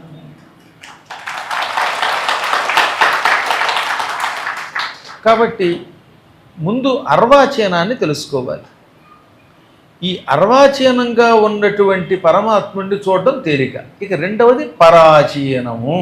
పరాచీనం అనగా రూపం ఉండదు, గుణం ఉండదు, కర్మం ఉండదు, అంతటా వ్యాపించిన పరాశక్తి చైతన్య స్వరూపం. పూర్వం ఒకప్పుడు ఆదిశేషుడి మీద పడుకున్న స్వామివారిని మార్కండేయుడు చూడగలిగాడు. ముందుగా చరాచర జగత్తంతా ప్రళయంలో కలిసిపోయింది. ఆ ప్రళయంలో అంతా కలిసిపోయినప్పుడు నీళ్లల్లో సముద్రంలో కొట్టుకుపోయాడు మార్కండేయుడు కూడా, చిరజీవి గనక. ఆయనకి మతిపోయింది, ఏం చేయాలో తెలియదు. ఆ సమయంలో ఓ మర్రాకు కనపడింది. మర్రాకు మీద చిన్న బాలుడు కనపడ్డాడు. ఎవరి బాలుడు అనుకుంటూ ఉండగా ఆ బాలుడు నోరు తెరవగానే నోట్లో ప్రవేశించాడు. ఇక ఆ నోటిలో అనేక లోకాలు, ఆశ్చర్యకరమైన విశేషాలు చూశాడు. ఈ చచ్చిపోయిన వాళ్ళంతా కడుపులో ఉన్నారు, అనేక లోకాలు లోపల ఉన్నాయి. ఈ సూర్యుడు, చంద్రుడు, నక్షత్రాలు, సమస్త భువన బ్రహ్మాండాలు ఉన్నాయి. ఆ లోపల ఆదిశేషుడు గాఢముగా నిద్రపోతున్న ఒక ఆయన మోస్తున్నాడు. 1000 పడగలు కలిగిన ఆదిశేషుడి యొక్క పర్యంకం మీద అనేక బాహువులతో, అనేక నేత్రాలతో, అనేక శిరస్సులతో, అనేక పాదాలతో, అనేక అలంకరణములతో ఉన్న ఒక సౌందర్య రాశి గాఢంగా నిద్రపోతున్నాడు. ఆ నిద్రపోతున్న ఆయన చూచాడు. ఆ నిద్రపోతున్న ఆయన పాదాల దగ్గర నుంచి పైదాకా వెళ్ళాలని ప్రయత్నిస్తే ఆ రూపం మాయమైపోయింది. ఇక మాయమైపోయిన తర్వాత ఆయన ఎక్కడికి తిరుగుతున్నాడో తెలియదు, ఏం జరుగుతుందో తెలియదు. సుడిగాలిలాగా ఒక గాలి వచ్చి నదంతా అలా గిర్రున గింగిరాలు తిప్పింది. ఆ బొంగరాలు తిప్పుతున్నదంతా ఒక అపూర్వమైనటువంటి సముద్ర రాశిగా మారిపోయింది. ఆశ్చర్యకరమైనటువంటి ఆ సముద్రంలో ఎవరున్నారో తెలియదు, ఎవరు లేరో తెలియదు. ఒక్కొక్కసారి కాంతి, ఒక్కొక్కప్పుడు చీకటి, ఒక్కొక్కప్పుడు లోకాలు లేకుండా కనపడ్డాయి. మళ్ళీ అంతలోనే ఏమైపోయింది, భయంకర దంష్ట్రాకరాళ వదనుడు, పెద్ద పెద్ద కోరలతో వికృతంగా భీకరంగా ఉన్న ఒక పరమాత్మ కనబడ్డాడు. ఆయన కనబడి, నాయనా నేను లోకాలను సంహరించేటప్పుడు ఇలా వికృతంగా ఉంటాను, నిద్రపోతున్నప్పుడు ఆనందంగా ఆదిశేషుడి మీద కనపడతాను, ఏమీ లేకుండా అంతటా వ్యాపించినటువంటిగా ఉన్నప్పుడు కాంతితో కనపడతాను, నన్ను కాళరాత్రిగా గ్రహించు, అహం కాళరాత్రి ఆయన చెప్పేట. నేనే కాళరాత్రిని, నేనే విష్ణు శక్తిని, నేనే అమ్మవారిని, నేనే శివుణ్ణి. జగన్మోహనాకారమైన నా రూపాన్ని నువ్వు చూచావు, ఈ వికృతాకారం చూచావు, ఏమీ లేనటువంటి కాంతిని చూచావు, ఇదంతా మహామాయ అన్నాడు. అని చెప్పి ఓ పద్మపత్రం ఇచ్చి ఈ తామరాకు మీద నివసించు అన్నాడు. అప్పుడు మార్కండేయుడు ఆ తామరాకు మీద కూర్చున్నట్ట. అప్పుడు మార్కండేయుండ పురుషోత్తముని నాభియందుంగాంచన్ గొప్ప సువర్ణాంభోజము అపుష్పమే జనన మూలమధునకు నయ్యన్. క్రమంగా తామరాకు మీద కూర్చుని, ఇదేంట్రా విచిత్రం, భగవంతుడు కనబడతాడు, మాయమవుతాడు, మహాకాంతి, భయంకరమైన కాంతి కనబడుతుంది, కనపడదు, మళ్ళీ ఒక విచిత్రమైన భయంకర రూపం కనబడుతోంది, అంతలోనే మాయమయ్యింది అని ఒక క్షణకాలం ఆయన కూడా భయపడి అంతలోనే ధైర్యం తెచ్చుకుని, పరమాత్ముడు నన్ను చిరజీవి అన్నాడు, నన్ను రక్షిస్తానన్నాడు, నాకెందుకు భయం, గుణరూప కర్మములు లేకుండా అంతటా వ్యాపించిన ఒకానొక మహా చైతన్య స్వరూపాన్ని నేను ధ్యానిస్తున్నాను అని తామరాకు మీద కూర్చుని ఆ చైతన్యాన్ని ధ్యానం చేశాడు. ఆ చైతన్యమే అన్నిటికీ మూల కారణం. ఆ చైతన్యములకి ఒక అద్భుతమైన మంత్రం ఉన్నది. సర్వ చైతన్య రూపాం తాం ఆద్యాం విద్యాంచ ధీమహి బుద్ధిం యా నః ప్రచోదయాత్ అనే మంత్రం అదే. సర్వ చైతన్య రూపము, అంతటా వ్యాపించిన అందరిలో ఉన్న చైతన్య స్వరూపము, కదిలించే శక్తి, అది ఆద్యాం, మొదటి శక్తి, ఆదిశక్తి అనమాట. ఆదిశక్తి కనుక ద్వితీయ విభక్తిలో ఆద్యాం, ఆ ఆద్యశక్తిని నేను ధ్యానిస్తున్నాను. విద్యాం, జ్ఞానస్వరూపం ఆ శక్తి. ఆద్య అంటే మొదటిది, విద్య జ్ఞానముతో కూడినది. అందువల్ల చదువుల శక్తి అదే, మొదటి శక్తి అదే, అన్నిటిలో ఉన్న చైతన్యము అదే. అటువంటి శక్తిని ధీమహి ధ్యానిస్తున్నాను, తలుచుకుంటున్నాను. ఎందుకు ధ్యానిస్తున్నాడు ఆయన?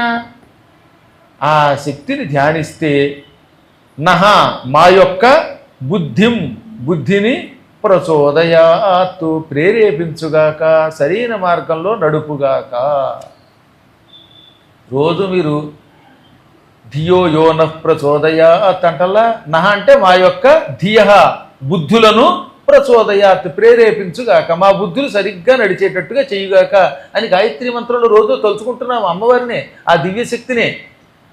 తత్సవితుర్వరేణ్యం భర్గో దేవస్య ధీమహి ధియో యో నః ప్రచోదయాత్. తత్ ఆ సవితు సూర్య భగవానుడు, వరేణ్యం అనాలి తప్ప వరేణ్యం అని నొక్కకూడదు, వరేణ్యం అన్నట్టుగా చదవాలి, తేల్చి చదవాలి ఆ మంత్రాన్ని అక్కడ. తత్సవితుర్వరేణ్యం భర్గో దేవస్య ధీమహి ధియో యో నః ప్రచోదయాత్. ఇది 2 రకాలు. నిర్గుణ పరబ్రహ్మాన్ని తెలియజేస్తోంది, ఒకటి సగుణ బ్రహ్మాన్ని తెలియజేస్తోంది. పైకి అర్థం ఏమిటి? సూర్య భగవానుడు శ్రేష్ఠుడు, భర్గుడు అనగా రుద్రుడు దేవుడు, ఆయనని ధ్యానం చేస్తున్నాను. సూర్య భగవానుణ్ణి, ఆ సూర్యుడి రూపంలో కనపడుతున్నటువంటి శివుణ్ణి ధ్యానం చేస్తున్నాను. వీళ్ళు ఏం చేస్తారు? మా బుద్ధిని సరైన మార్గంలో ప్రేరేపించదురుగాక. ఇక రెండవ తత్ సవితుర్వరేణ్యం, సవిత అనగా భయంకరమైనటువంటి అజ్ఞానాన్ని తొలగించే మహాకాంతి, ఒక జ్ఞానకాంతిని, దివ్యకాంతిని నేను ధ్యానిస్తున్నాను. భర్గః అనగా అంతటా వ్యాపించిన వాడు, మనకి చేయూతనిచ్చువాడు. భర్గుడు అనే శబ్దమునకు సరైన మార్గాన్ని చూపించేవాడు, మంచి మార్గాన్ని, సన్మార్గాన్ని, దిశని నిర్దేశించువాడు. అటువంటి వాడిని ధ్యానిస్తున్నాం. అప్పుడు ఏమవుతుంది? ఆ శక్తి మనల్ని కాంతివంతమైన మార్గంలో నడుపుతుంది, అజ్ఞానం నుంచి విజ్ఞానానికి తీసుకెడుతుంది, మనకి కర్తవ్యాన్ని బోధిస్తుంది, నరక మార్గానికి వెళ్లకుండా ఉత్తమ మార్గానికి తీసుకెడుతుంది, ఎప్పుడు ఏ పని ఎలా చేయాలో అలా చేయిస్తుంది. అందుకని గాయత్రి మంత్రానుష్ఠానం లేకుండా ఇంకే మంత్రం చేయొద్దన్నారు. ఇవాళ సంధ్యావందనం తెలియదు, గాయత్రి తెలియదు, ఏదో చేసి లేవగానే పూర్వం రామ అనేవారు, ఇప్పుడు కాఫీ టీ టీ, చాయ్ పివోజీ, ఎక్కువ చాయ్ పివోజీ అనగానే ఈ టీ మరిగించి అందులో ఉడకబెడతాడు యమధర్మరాజు గారు. అదే లేవగానే రామ కృష్ణ అనుకుంటే లాభం. హాయిగా స్నానం చేసి సంధ్యావందనం చేసి గాయత్రి మంత్రానుష్ఠానం చేస్తే సరైన మార్గంలో మన బుర్ర ఎడుతుంది. అలాంటి ఒక అపూర్వమైన గాయత్రి మంత్రమునకు కూడా మూలమైన మంత్రమే చైతన్య మంత్రం. ఇందాక చెప్పిందనమాట. ఆ మంత్రం ఎంత గొప్పదండి బాబు. దేవీ భాగవతం ఆ మంత్రంతో మొదలయ్యింది. సర్వ చైతన్య రూపాం తాం ఆద్యాం విద్యాంచ ధీమహి బుద్ధిం యా నః ప్రచోదయాత్. సర్వ చైతన్య స్వరూపము, ఆద్యమైన శక్తి, మొదటి శక్తి, జ్ఞానశక్తి, అటువంటి దానిని నేను ధ్యానిస్తున్నాము. అది మా బుద్ధులను సరైన మార్గంలో నడుపుగాక. అప్పుడు ఆ మార్గంలో నడపాలని ఈయన అనుకోవడంతో టక్కన ఏం జరిగిందనమాట, మళ్ళీ పురుషోత్తముడు కనబడ్డాడు. ఆదిశేషుడి మీద పడుకున్న పురుషోత్తముడు మార్కండేయుడికి కనబడ్డాడు. ఆ పురుషోత్తముడి యొక్క నాభిలో నుంచి, బొడ్డులో నుంచి తెల్లని తామర పువ్వు వచ్చింది. ఆ పవిత్రమైన సువర్ణ పుష్పంలో, అంభోజంలో, తామర పువ్వులో బ్రహ్మదేవుడు కనపడ్డాడు. సృష్టికి మూలకారకుడైన బ్రహ్మదేవుడు ఈ నాభి పుండరీకం నుంచి పుట్టుకొచ్చాడు. నారాయణుడు ఉన్నాడు, ఆయన నాభిలో నుంచి వచ్చింది పుండరీకం. ఆ పుండరీకంలోంచి పద్మధుడు అనే పేరుతో, పద్మం నుంచి పుట్టాడు కనుక పద్మధుడు అనే పేరుతో బ్రహ్మ పుట్టుకొచ్చాడు. చిత్రం ఏమిటంటే, విష్ణువు బొడ్డులో నుంచి బయటకు వచ్చిందేమో తెల్ల తామర, అందుకే పుండరీకం అన్నారు. పుండరీకం అంటే తెల్ల తామర అండోయి, పద్మం అంటే ఎర్ర తామర. అందుకే ఎప్పుడన్నా మీరు తెల్ల తామర అనడానికి పద్మం వాడాల్సి వస్తే శతపద్మము, శ్వేతపద్మము అంటారు. శ్వేతపద్మం అనే కల్పం కూడా ఉంది, అందుకని శ్వేతవరాహ కల్పంలాగా. అదే డైరెక్ట్గా పుండరీకం అనే శబ్దం వాడేస్తే తెల్ల తామర పువ్వు. పుండరీకం అంటే ఖచ్చితంగా తెల్ల తామర, పద్మం అంటే ఎర్ర తామర. అలాగే ఉత్పలం అంటే కలువ, రక్తోత్పలం అంటే లేక కోకనదమన్నా చెంగల్వ. చెన్ను, కలువ, చెంగల్వ. చెన్ను అంటే ఎరుపు, కలువ చెంగల్వ ఎర్ర కలువ. అలాగే నీలోత్పలం నల్ల కలువ. ఈ రంగులు వ్యవహారాలు తెలుసుకోవాలి. విష్ణువు యొక్క నాభిలో నుంచి వచ్చింది సాత్వికమైన సత్వగుణంతో కూడిన తెల్ల తామర. అందులోంచి పుట్టినవాడు సృష్టికి మూలకారకుడు, రజోగుణ ప్రధానుడైన ఎర్రగా ఉన్న బ్రహ్మగారు. బ్రహ్మగారు ఎర్రగా పుట్టుకొచ్చాడు. ఆ బ్రహ్మగారి కళ్ళు కూడా ఎర్రగానే ఉంటాయి. తదనంతరం ఆ మహానుభావుడు పద్మధుడు వరసగా అనేక లోకాలను సృష్టించడానికి మొదలుపెట్టాడు. ఆ తర్వాత రుద్రుడు దీన్ని సంహరించడం మొదలుపెట్టాడు. ఈ మూడు మాయారూపాలు, అజమాయ, రుద్రమాయ, వైష్ణవమాయ అనే 3 మాయలతో 3 ఏర్పడ్డాయి. ఇందులో అర్వాచీనం అంటే ఏమిటో చెప్పాను. ఏది దేవతలు, ఈ దేవతల వల్ల ఏర్పడినటువంటి మానవులు మొదలైనటువంటి వాళ్ళు, ఈ కనబడేవాళ్ళు, వీళ్ళు చేసే పనులు, ఇవన్నీ అర్వాచీనం. కనపడకుండా అంతటా వ్యాపించినటువంటి నిర్గుణ పరబ్రహ్మాన్ని పరాచీనం అంటారు. కాబట్టి సగుణము, నిర్గుణము, అర్వాచీనము, పరాచీనము. ఇదంతా సగుణం, మనమంతా అర్వాచీనం. కనపడకుండా అంతటా వ్యాపించినటువంటి జ్ఞానస్వరూపం పరాచీనం. ఈ 2 నా వశంలో ఉన్నాయి. ఇదంతా చెబుతున్నది ఎవరు? అది మర్చిపోకూడదు మనం. కుండలుడి కొడుకు అయినటువంటి సుకర్ముడు చెబుతున్నాడు. ఎవరికి? పిప్పలుడికి. నువ్వేదో పెద్ద గొప్పవాణ్ణి, విమానం వచ్చింది, విద్యాధరుడు అయ్యాను, అన్నీ తిరుగుతున్నాను అనుకుంటున్నావేమో. అందుకే బ్రహ్మ నిన్ను నా దగ్గర పంపాడు నాయన. నేనైనా బ్రహ్మగారు చెప్పమన్నారు కాబట్టి చెప్తున్నాను, కానీ నిజానికైతే నన్ను నేను పొగుడుకోను, కానీ కొన్ని సమయాల్లో పొగుడుకోవాలి, అందువల్ల చెబుతున్నాను. అర్వాచీన పరాచీనములు రెండూ నాకు వశమై ఉంటే ఇప్పుడు నన్ను మించిన వాడు నువ్వు ఎలా అవుతావు? నువ్వు ఆఫ్టర్ ఆల్ లోకాలు తిరుగుతావు, కానీ నేను కనబడుతున్న నిర్గుణ పరబ్రహ్మాన్ని ఇది సగుణ పరబ్రహ్మణాన్ని రెండూ చూడగలను, ఇవి నా వశమై ఉన్నాయి అన్నాడు. వీడికి మతిపోయింది. మీరు కూడా వింటున్నారు కదా ఈ మాట. ఈ కనపడుతున్నవన్నీ సగుణాలు, కనపడని పరమాత్మ నిర్గుణం. కాబట్టి ఇది అర్వాచనం, అది పరాచనం. ఈ మొత్తం అర్వాచనం పరాచనం అని పిలువబడే జగత్తంతా ఇతనికి వశమై ఉందిట. ఒక కుర్రాడికి చెబితే నమ్మగలమా? ఇప్పుడు ఎవడైనా నాకు అన్నీ వచ్చంటే నమ్మలేము. ఎందుకంటే పరిశీలించాలి, పరీక్షించాలి. నిజంగా అన్నీ వచ్చి ధర్మ సందేహాలు తీరుస్తున్నా, బావోయ్ నేను కష్టపడి చదువుకున్నాను అంటే ఏ పెచ్చ పీనుగో డబ్బా కొట్టుకుంటున్నాడు అంటారు. ఈ కామెంట్ గళ్ళు ఉంటారు కదా దరిద్రులు కొంతమంది. డబ్బా కొట్టుకోకపోతే ఎలాగండి? ఇప్పుడు నాకు అన్నీ తెలుసు అంటే కదా మీరు అడుగుతారు. నాకేం తెలియదు, నేను చవటం, నాకు మంత్రం రాదు బావోయ్ అంటే ఒక్కడొస్తాడు నా దగ్గరికి. మంత్రోపదేశం మీరు ఎందుకు పొందుతారు చెప్పండి? ఒక ఆయన ఉన్నాడు, ఆయన బిల్డరు, నేను బిల్డర్ని బాగా కట్టగలను, నాకు ఎక్స్పీరియన్స్ ఉందంటే ఆయనకి కాంట్రాక్ట్ ఇస్తాం. కానీ నాకు ఇంతవరకు అస్సలు అనుభవం లేదు, నాకేం చేత కాదు, సిమెంట్ కూడా తెలియదు, రాడ్డు అంచడం తెలియదు, కాంట్రాక్ట్ నాకు ఇవ్వండి అని అడగండి ఒకసారి. వెళ్ళిరా నాయన అంటారు. కాబట్టి కొన్ని సమయాల్లో ఏం చేయాలన్నమాట, పొగుడుకోవాలి. ఓ మంచి ఉద్యోగంలోకి వెళ్ళాలండి. ఉద్యోగంలో నీకు ఎన్ని ఏళ్ళ ఎక్స్పీరియన్స్ ఉంది, నువ్వు ఫస్ట్ క్లాస్ స్టూడెంట్వా అని మొదలైన వివరాలన్నీ ఫిలప్ చేయమంటే ఒక ఆయన పాపం అమాయకుడు ఆత్మస్థుతి పరనింద పనికిరాదు అనుకున్నట్ట.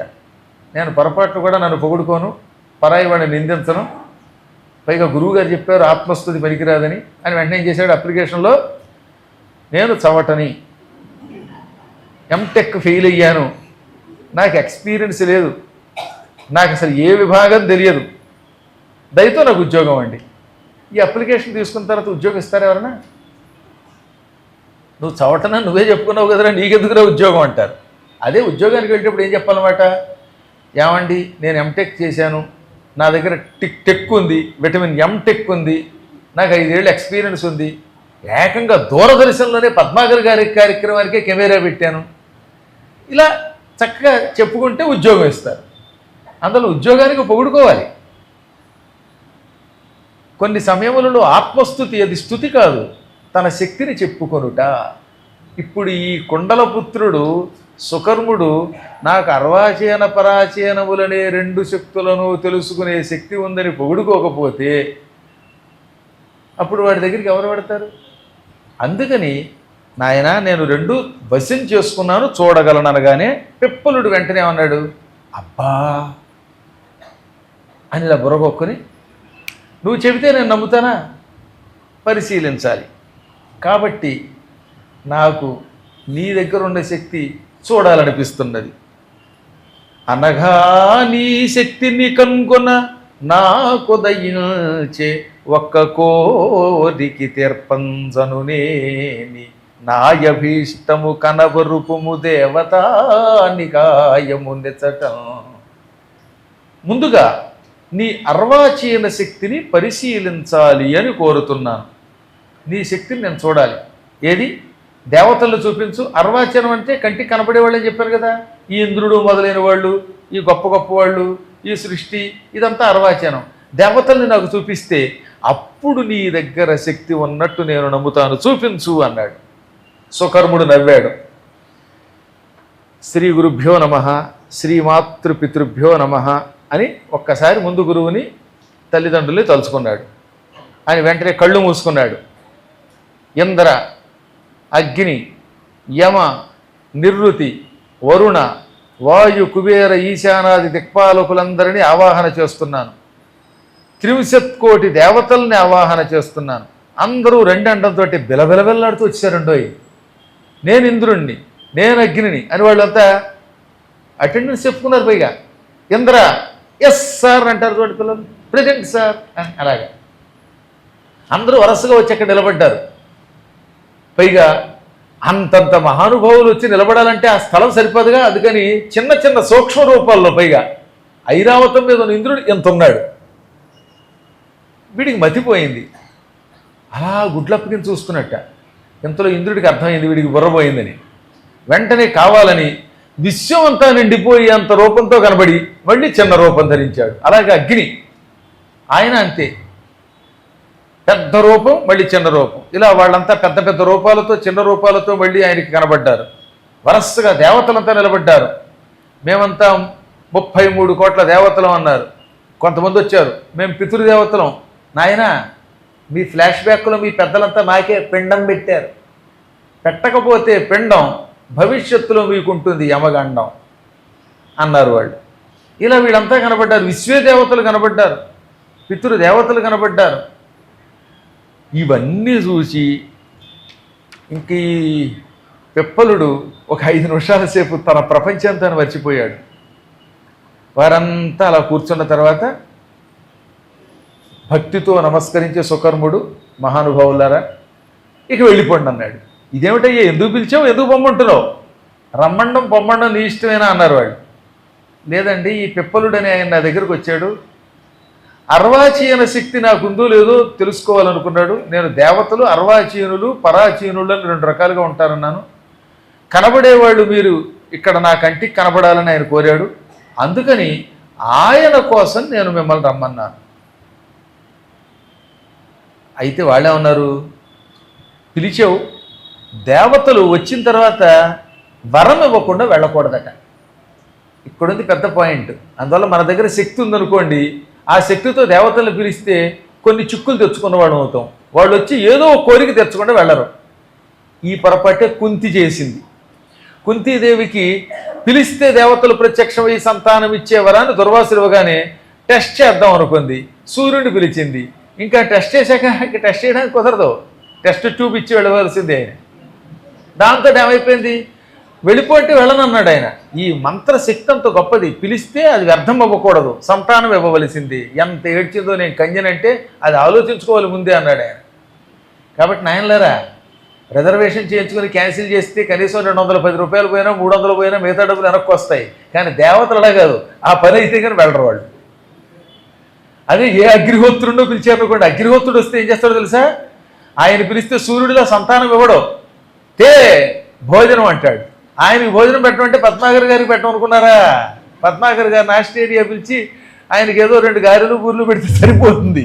అగ్నిహోత్రుడిని ఉపన్యాసానికి ఆవాహన చేశారంటే మొత్తం ఉప్పలకి సంబంధించిన భోజనం అంతా ఆయనే చేస్తాడు. తెప్పలు వచ్చి పడతాయి. కాబట్టి పిలిచే ముందే జాగ్రత్త పడాలి.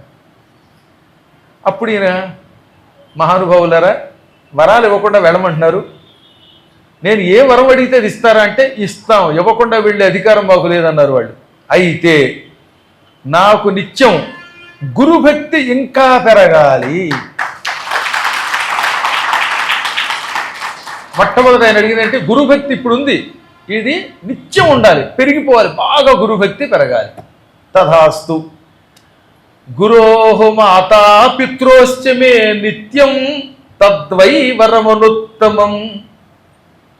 ఇంకా తల్లిదండ్రుల మీద భక్తి పెరగాలి.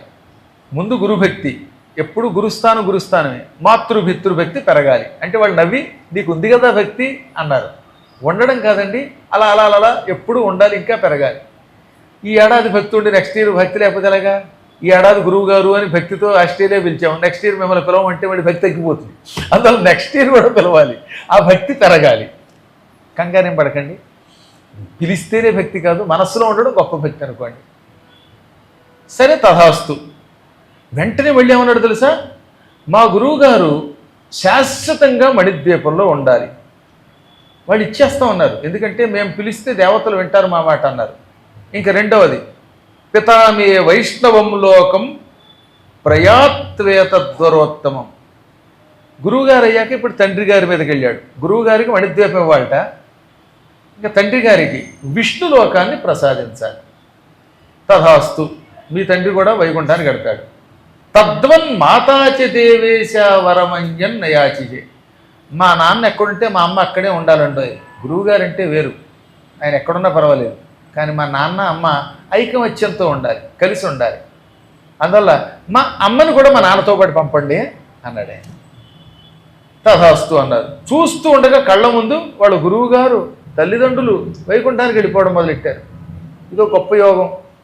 అలాంటి కొడుకు కూడా తొగిలితేనా ఇక మనకి ఏం బెంగెట్టుకోవాల్సిన అవసరం లేదు, మనమేం ఉపాసన చేయక్కర్లేదు. కొడుకులు సరైన వాళ్ళు అయితే, పుత్రులు గుణాఢ్యులైతే మనం ఉపాసన చేసినా చేయకపోయినా వాళ్ళే దివ్యలోకాలకు పంపుతారు.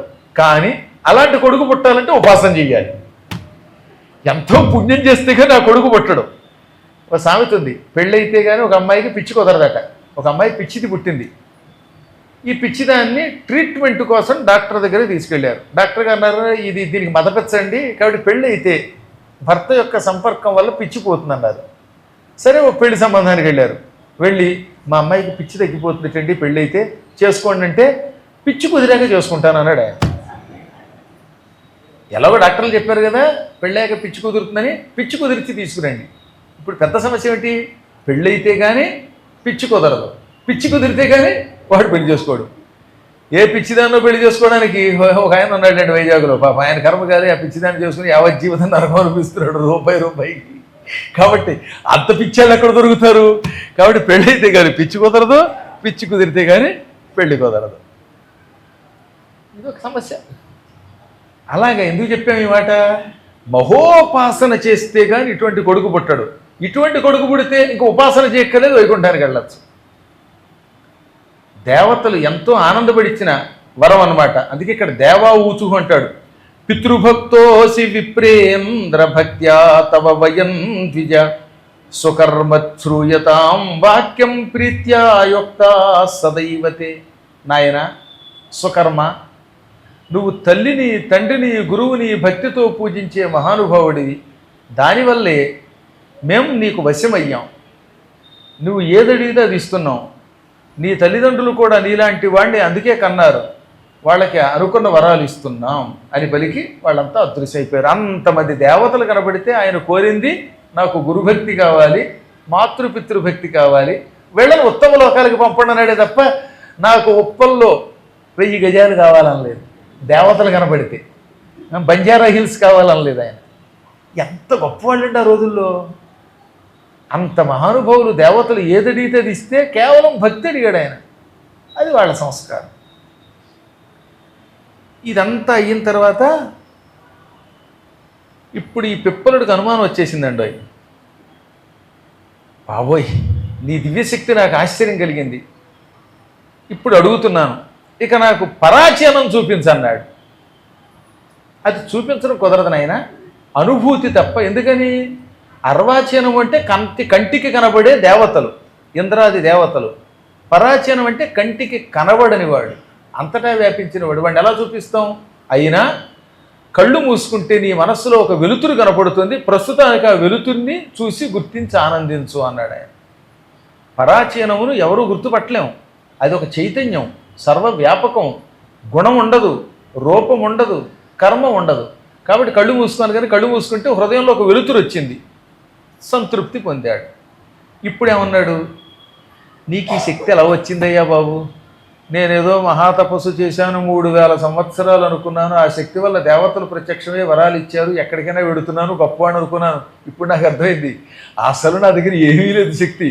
బోడి విమానం ఒకటి, విమానం ఎక్కి టిక్కు తిరగడం తప్ప. ఆ విమానం మళ్ళీ 680 అడుగులు ఎత్తి కింద పడే విమానం కాదు, కాబట్టి కొంతనయ్యాం. కాబట్టి నీకు ఈ శక్తి ఎలా వచ్చింది? స్వామి, ఇటువంటి శక్తి నీకు ఘటిల్లుటకేది కారణంబో చెప్పుమా. ఇంత శక్తి ఏ మంత్రం వల్ల, ఏ తంత్రం వల్ల, ఏ యంత్రం వల్ల, ఏ సాధన వల్ల పొందామని అడిగితే, నా సాధనమా? నాకు మంత్రం తెలియదు, తంత్రం తెలియదు. మరి ఎలా వచ్చింది? పుట్టిన దగ్గర నుంచి ఇప్పటి వరకు తల్లిదండ్రుల పాదములు విడిచిపెట్టకుండా సేవించడం వల్ల ఇది వచ్చింది అన్నాడు. నేనే పనియును ఎరుంగలు పితృపూజనం ఒకడు దక్క ఇట్టి శక్తి ఘటిల్లం. నేను చిన్నప్పుడు మా గురువు గారి దగ్గరికి వెళ్ళాను. ఆయన మంత్రం ఇచ్చాడు. ఇచ్చిన ఆయన మంత్రం ఫలించాలంటే తల్లిదండ్రుల సేవ చెయ్యాలి, మాతాపిత పాద సేవ మాధవ సేవ కంటే గొప్పదన్నాడు. అప్పటి నుంచి ఆ గురువు గారిని సేవించి ఆయన అనుగ్రహంతో తల్లిదండ్రులు పూజించాను. ఎలా పూజించట?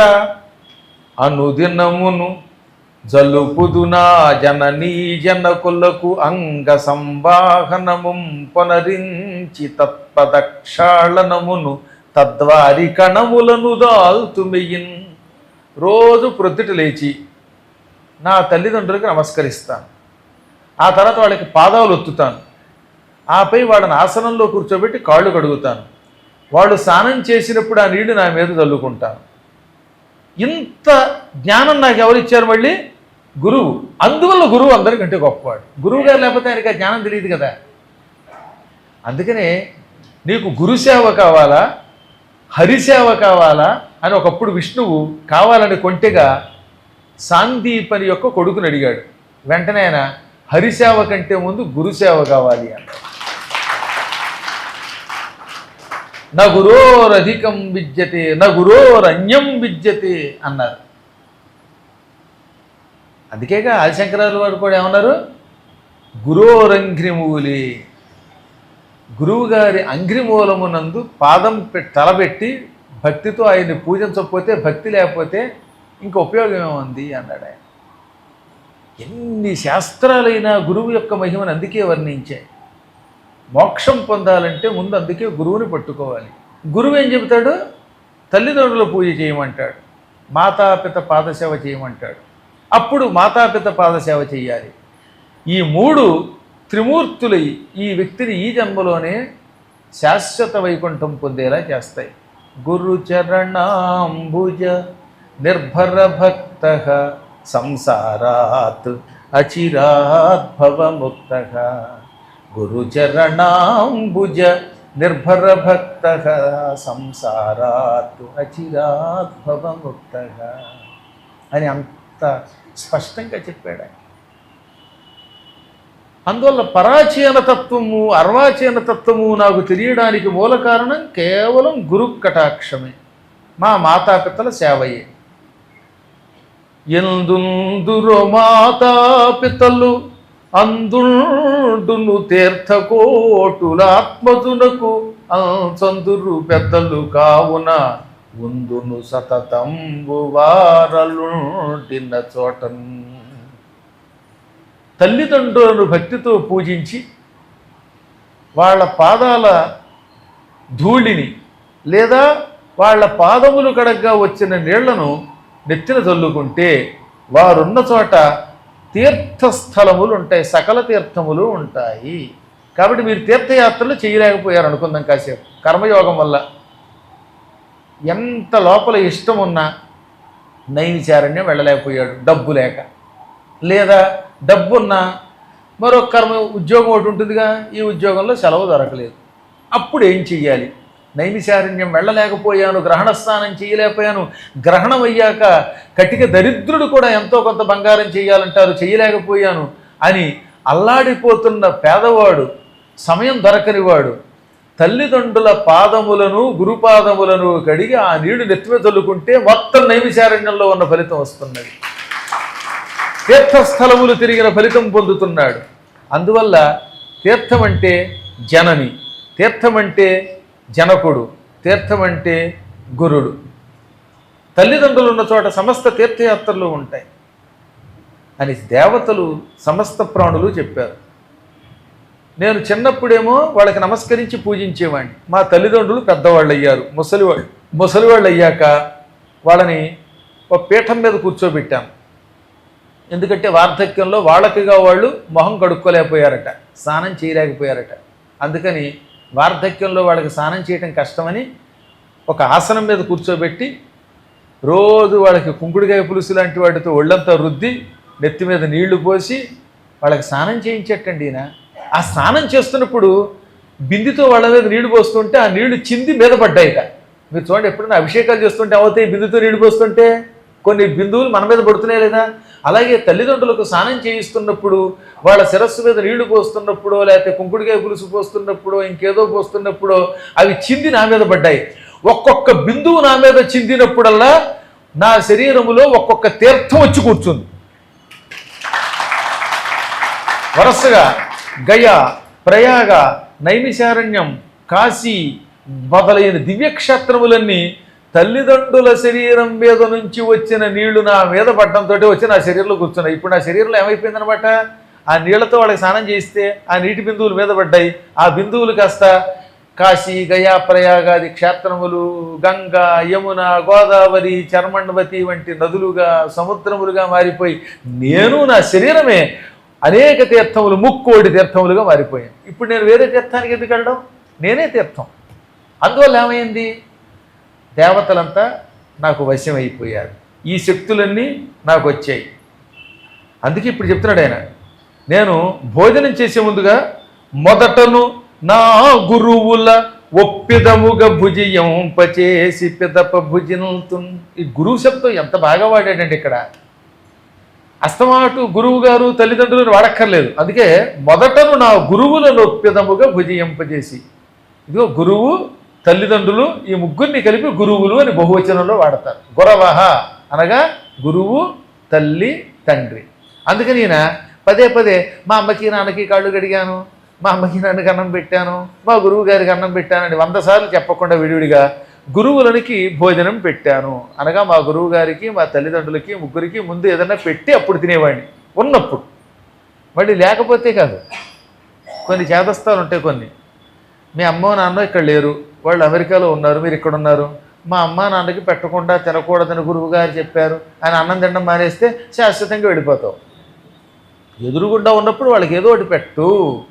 మీ గురువుగారు ఉన్నప్పుడు పెట్టు. మీ గురువుగారు లేనప్పుడు ఏం చేస్తావు, గురువుగారు ఇప్పుడు ఎదురుగుండా ఉన్నారు కాబట్టి ఏదో పండో ఒకటో ఇచ్చావు. గురువుగారు రేపు పొద్దున్న ఆస్ట్రేలియా, అమెరికా వెళ్ళినప్పుడు మా గురువుగారు లేరు నేను తిన్నంటే కష్టం. అప్పుడు వద్దు చేదస్తాం. ఉన్నప్పుడు యథాశక్తిగా సేవ చెయ్యమని అంతరార్థము. ఆయనకి కుదిరింది గురువులకు ఏదన్నా పెట్టి అప్పుడు పిదప భుజింతున్, నిదురింపచేసి వారిని నిదురింతునంతరంబు నేను మునీంద్ర. వాళ్ళు నిద్రపోయాక నిద్రపోయేవాడిని, నిద్రపోయేదాకా కాళ్ళు నొక్కేవాడిని. టెక్నిక్ ఒక 2 నిమిషాలు కాళ్ళు అలా అలా నొక్కి గురువుగారు నాకు నిద్ర వస్తుందని వెళ్ళిపోతారు కొంతమంది. నాకు ఎంజే గాడు ఉన్నాడు, ఓ శిష్యుడు. వాడికి ఏదన్నా డబ్బులో ఇంకో పని వచ్చినప్పుడు ఒక్కసారి గురువుగారి కాళ్ళు గట్టిగా నొక్కేసి, గురువుగారండి నాకండి అదేదో వర్క్ ఉందండి. ఏం వర్కౌట, ప్రాజెక్టు వర్క్, మళ్ళీ మా 5-6 ప్రాజెక్టు. అసలు గురువుగారు పెద్ద ప్రాజెక్టు, ఆయన ప్రాజెక్ట్ వర్క్ ఉందని పారిపోయేవాడు వాడు. కాబట్టి ఆ రకమైన నాటకం ఆడకుండా వీలున్నంత వరకు, సహకరించినంత వరకు పాదములు చక్కగా ఒత్తి సంవాహనాది సేవలు చేయవలె. ఇది అంత గొప్ప ఉపాసన ఇది. కాయ శోషణాత్ న కార్యోస్తి, శరీరమును శుష్కింప చెయ్యక్కర్లేదు. అంటే ఉపవాసాదులు చేయక్కర్లా. ఉపవాసం తెచ్చుకోవడం, తిండి తినకపోవడం, బ్రేవు రావడం, నాన్నకి బ్రేవు వచ్చిందిట అనడం, ఇవేం అక్కర్లా. అసలు ఎంత మంచి మాట. కాయ శోషణం వద్దన్నాడు అంటే శరీరమును శుష్కింప చెయ్యవలసిన అవసరం లేదు. చదువలేదు వేద శాస్త్రములను. అనువాద పద్యం చాలా నాకు ఇష్టం ఇది.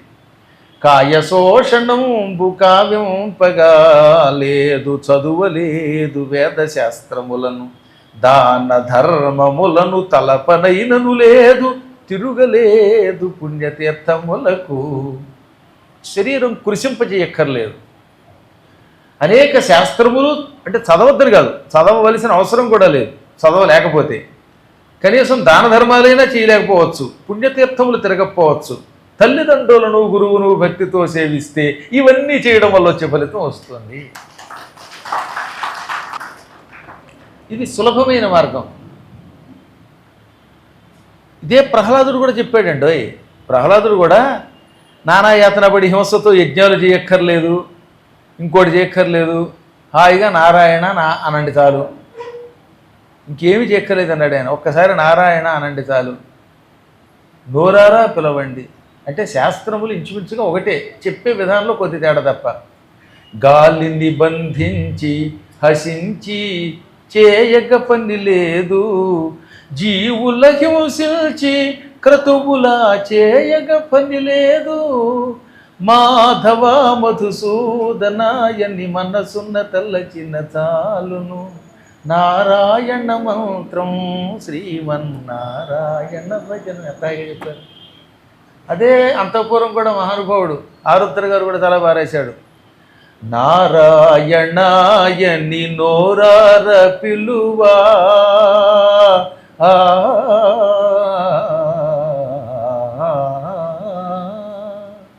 నారాయణాయని నోరార పిలువ కన్నుదోయి నిలచి ఆడేను కలసి కన్నుదోయి నిలచి ఆడేను కలసి శ్రీహరికి సరిదైవమిక లేదు మన తల్లిదండ్రి గురుబంధు దైవము అతడే. ఎంత హాయిగా ఉంటుంది, సులభోపాయాలి. కాబట్టి జననీ జనక సేవ అంత గొప్పది. ఇదే పాండురంగ మహాత్మ్యంలో పుండరీకుడు చేసింది అదే.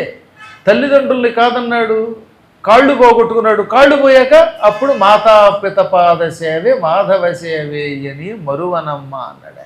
దాంతో వాడికి కాళ్ళు కూడా వచ్చాయి. పురాణములన్నీ చాలా గొప్పవి. ఆ నృసింహ క్షేత్ర మహిమ కానీ, పండరీపుర మహిమ కానీ, పద్మపురాణం కానీ, ఏ పురాణం చెప్పినా తల్లిదండ్రుల యొక్క ప్రత్యక్ష సేవ చెయ్యండి, తరించండి అంటున్నాయి.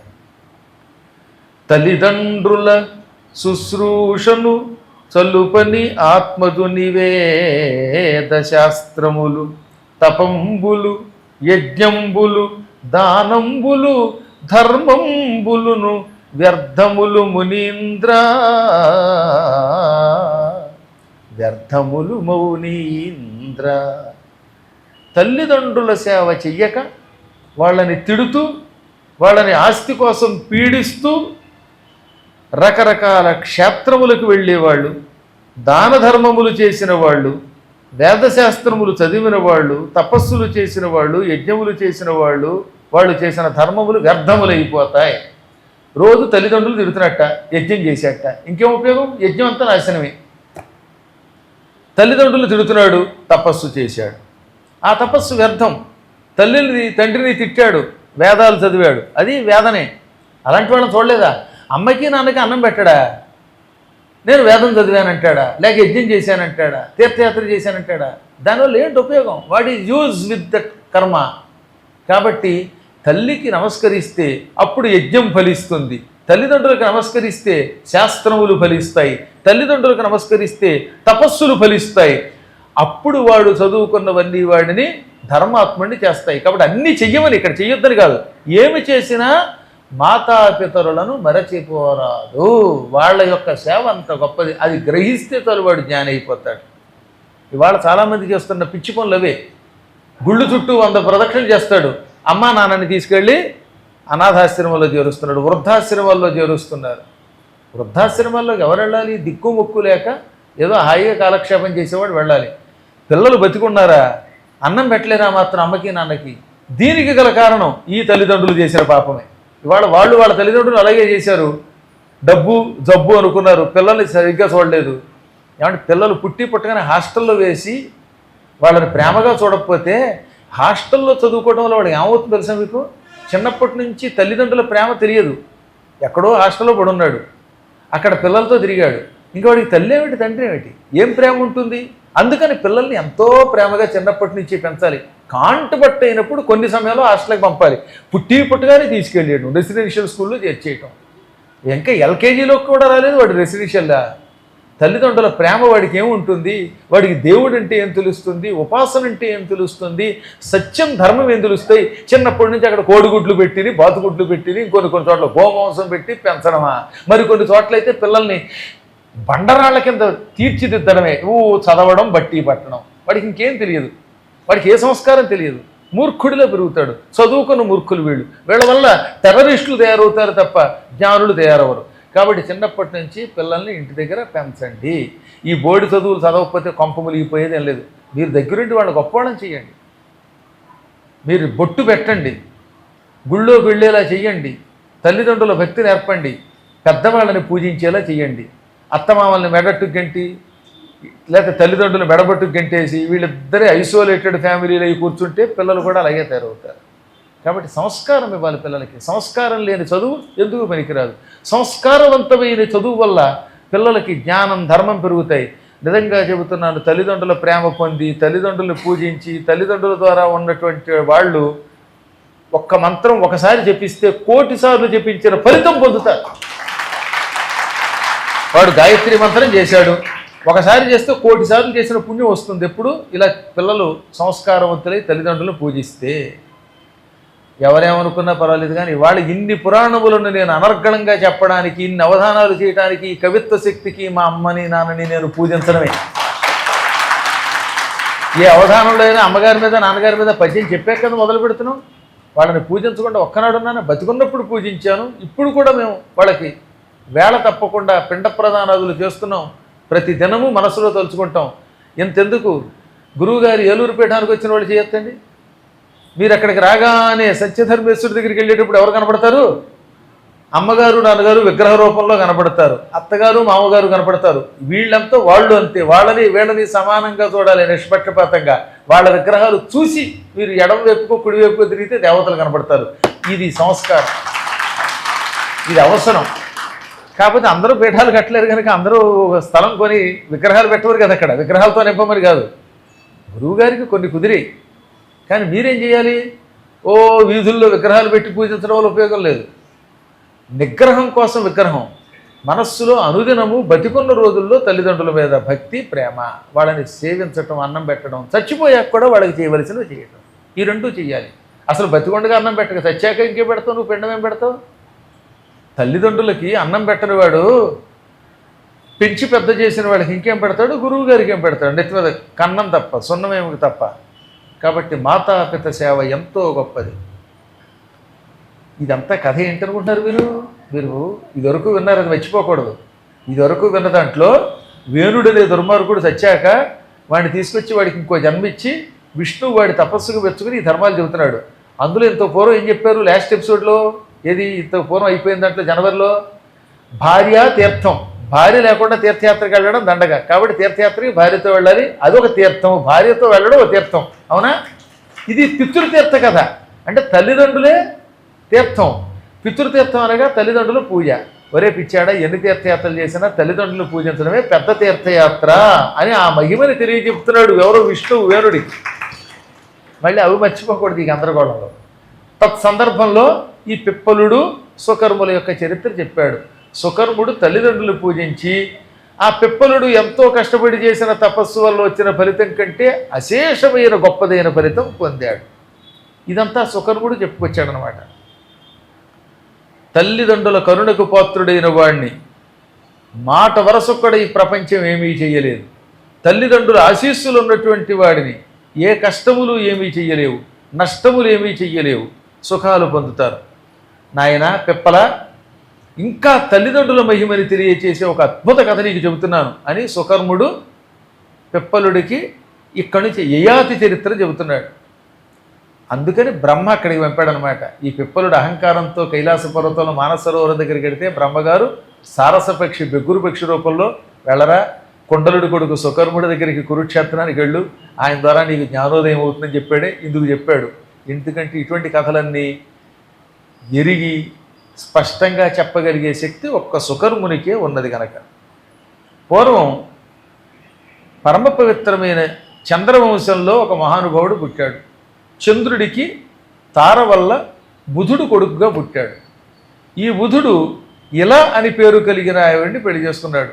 ఇలా అంటే నిజానికి ఆవిడ స్త్రీ కాదు. సుదర్శనుడు అనే ఒక రాజుగారు హిమాలయ పర్వతాల్లో అంబికావనానికి వెళ్ళాడు. అక్కడికి వెళ్ళగానే ఆడదైపోయాడు. ఆడది ఎందుకు అయిపోయాడు? అక్కడికి ఎవరైనా మగవాళ్ళు అడుగు పెడితే ఆడవాళ్ళు అయిపోవాలని శివుడు శాపం పెట్టడం వల్ల. దాంతో రాజుగారు ఆడదైపోయాడు.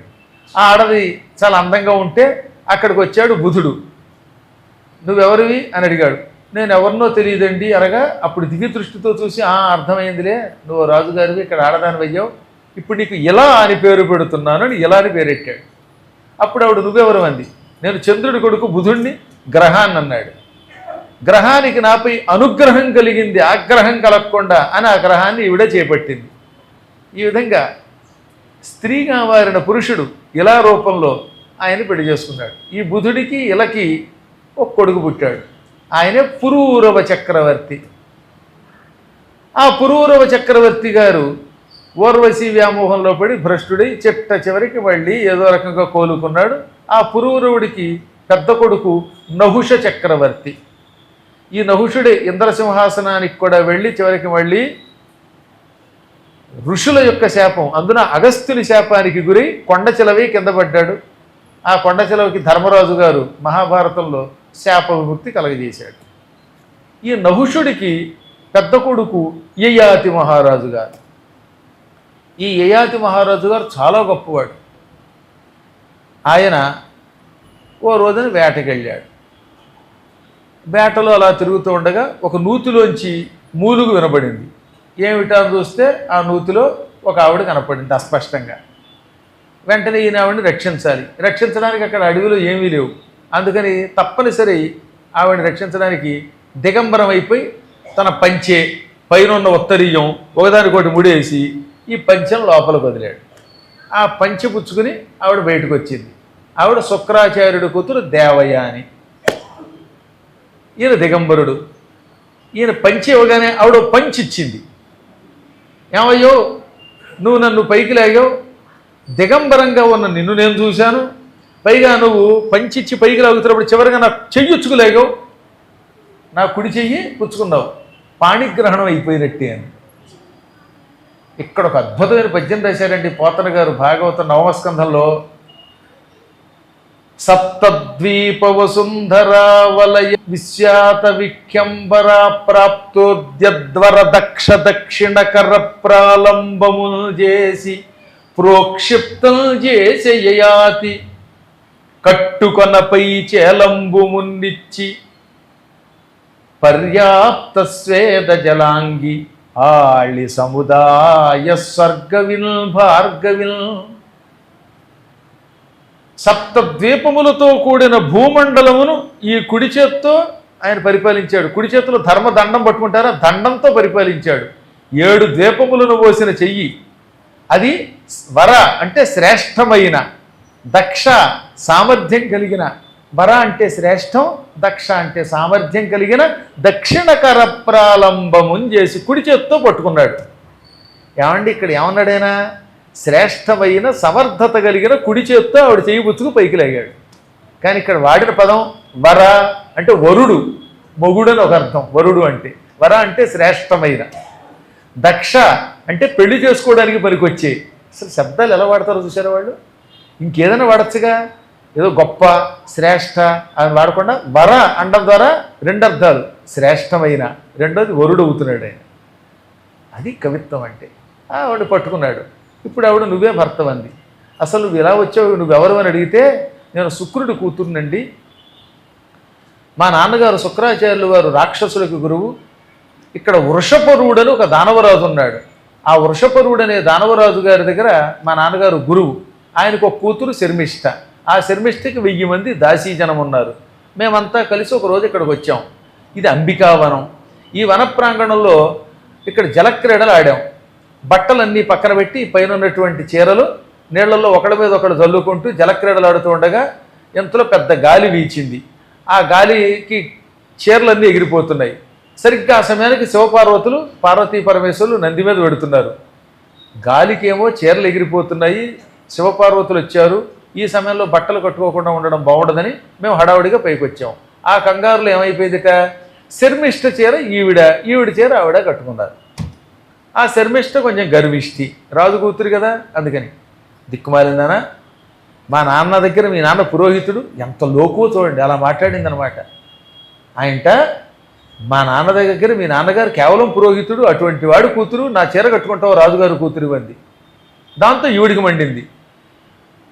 ఏమమ్మో మా నాన్న అంత తక్కువగా అంతరేస్తున్నావు, ఆ పురోహితుడు దైవల్లేనమ్మా మీ నాన్నగారికి రాజ్యం వచ్చింది, మా నాన్న లేకపోతే మీ నాన్న పని అయిపోయినట్టే, దేవతల చేతులు చావు దెబ్బలు తింటాడు, అంతలోకుగా ఉన్నామా మేమంటే. మా పురోహిత సంఘం అంటే నీకేం తెలుసు బోడిదాన, వాళ్ళు లేకపోతే పెళ్లి లేదు, వాళ్ళు లేకపోతే సచ్చిన వాళ్ళకి మీకు సద్గతులు లేవు, అసలు పెళ్ళంటూ చేస్తే పురోహితుడికి ఇచ్చి పెళ్లి చేయాలి, అంతేగాని ఈ పనికి మాలిన వాళ్ళకి ఎందుకు, ఈ బోడి సాఫ్ట్వేర్ వాళ్ళకి ఎందుకు అని ఆవిడంది. నేను ఎంత చెప్పినా ఇవ్వటం లేదు కొంతమంది, దిక్కుమాల గొడవ. ఏమి సాఫ్ట్వేర్ ఏమి హార్డ్వేర్ అండి, నిజంగా పురోహితుడికి ఇచ్చి పెళ్లి చేస్తే, అందులో అర్చకులకి ఇచ్చి పెళ్లి చేస్తే బోల్డ్ అంత డబ్బు వస్తుంది. వాళ్ళు హాయిగా విదేశాలు 10 దేశాలు తిరగచ్చు. సరే ఏది ఏమైనా వాదోపాదాలు వచ్చాయి. దాంతో ఆవిడకి చెలికెత్తులు ఉన్నారు, రాజుగారి కూతురు కదా, దిక్కుమారిందానా మాతో పోల్చుకుంటావా, నువ్వెంత నీ బతికంతా, మీ నాన్న మా దగ్గర ఉద్యోగి అని పలికి బట్టలు ఇప్పేసి రుతులు తోసేసింది దిగంబరంగా. పాడుబడి నుయ్యది. ఎంత కోపం వస్తే మాత్రం అలా తోసేస్తారా? అందులో పడితే ఆయువు ఉంది కనుక ఓ మొక్కో దొరికింది లోపల, ఏదో వెదురు మొక్కో లేకపోతే మర్రి మొక్క, అది పట్టు కూర్చుంది ఈవిడ చీకటి నూతిలో. ఆ సమయంలో నా బట్టలు అవి తీసుకుని వాళ్ళు వెళ్ళిపోయారు.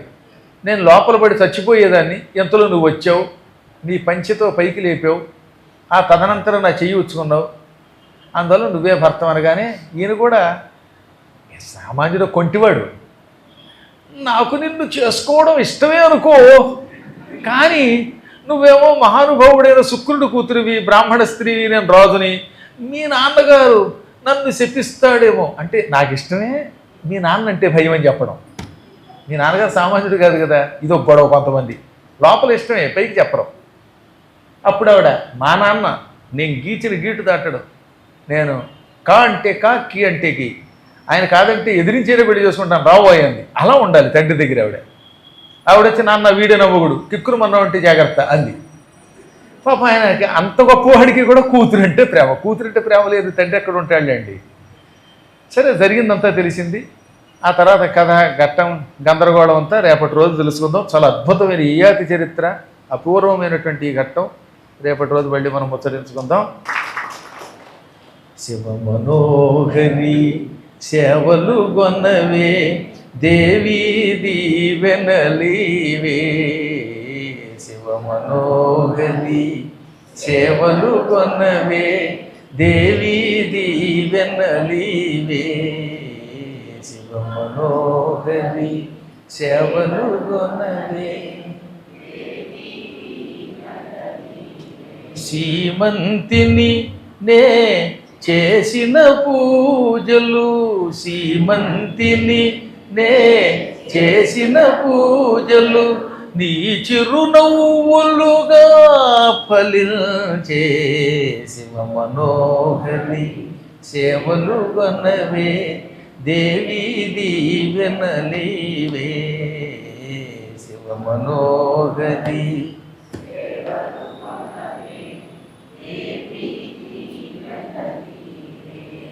కలతమాసే కన్నీరు మాసే, మురిపము చెల్లువారే.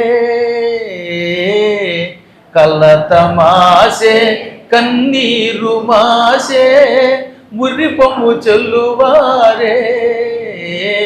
కలలో పెన్నిధి గన్న పేదకు, కలలో పెన్నిధి గన్న పేదకు, కల నిజమాయే దీవరానా. శివ మనోహరి సేవలు గొన్నవే, దేవీ దీవెనలీవే. శివ మనోహరి సేవలు గొన్నవే. ఆలన పాలన చేసి మము అల్లారు తీరున చూసి,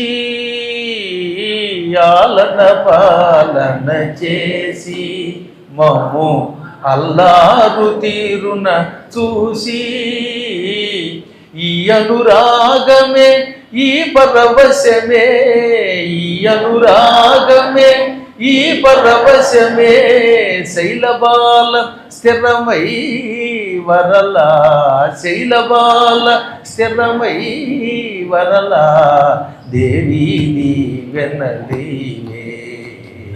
శివ మనోహరి సేవలు గొన్నవే, దేవీ దీవెనలీవే.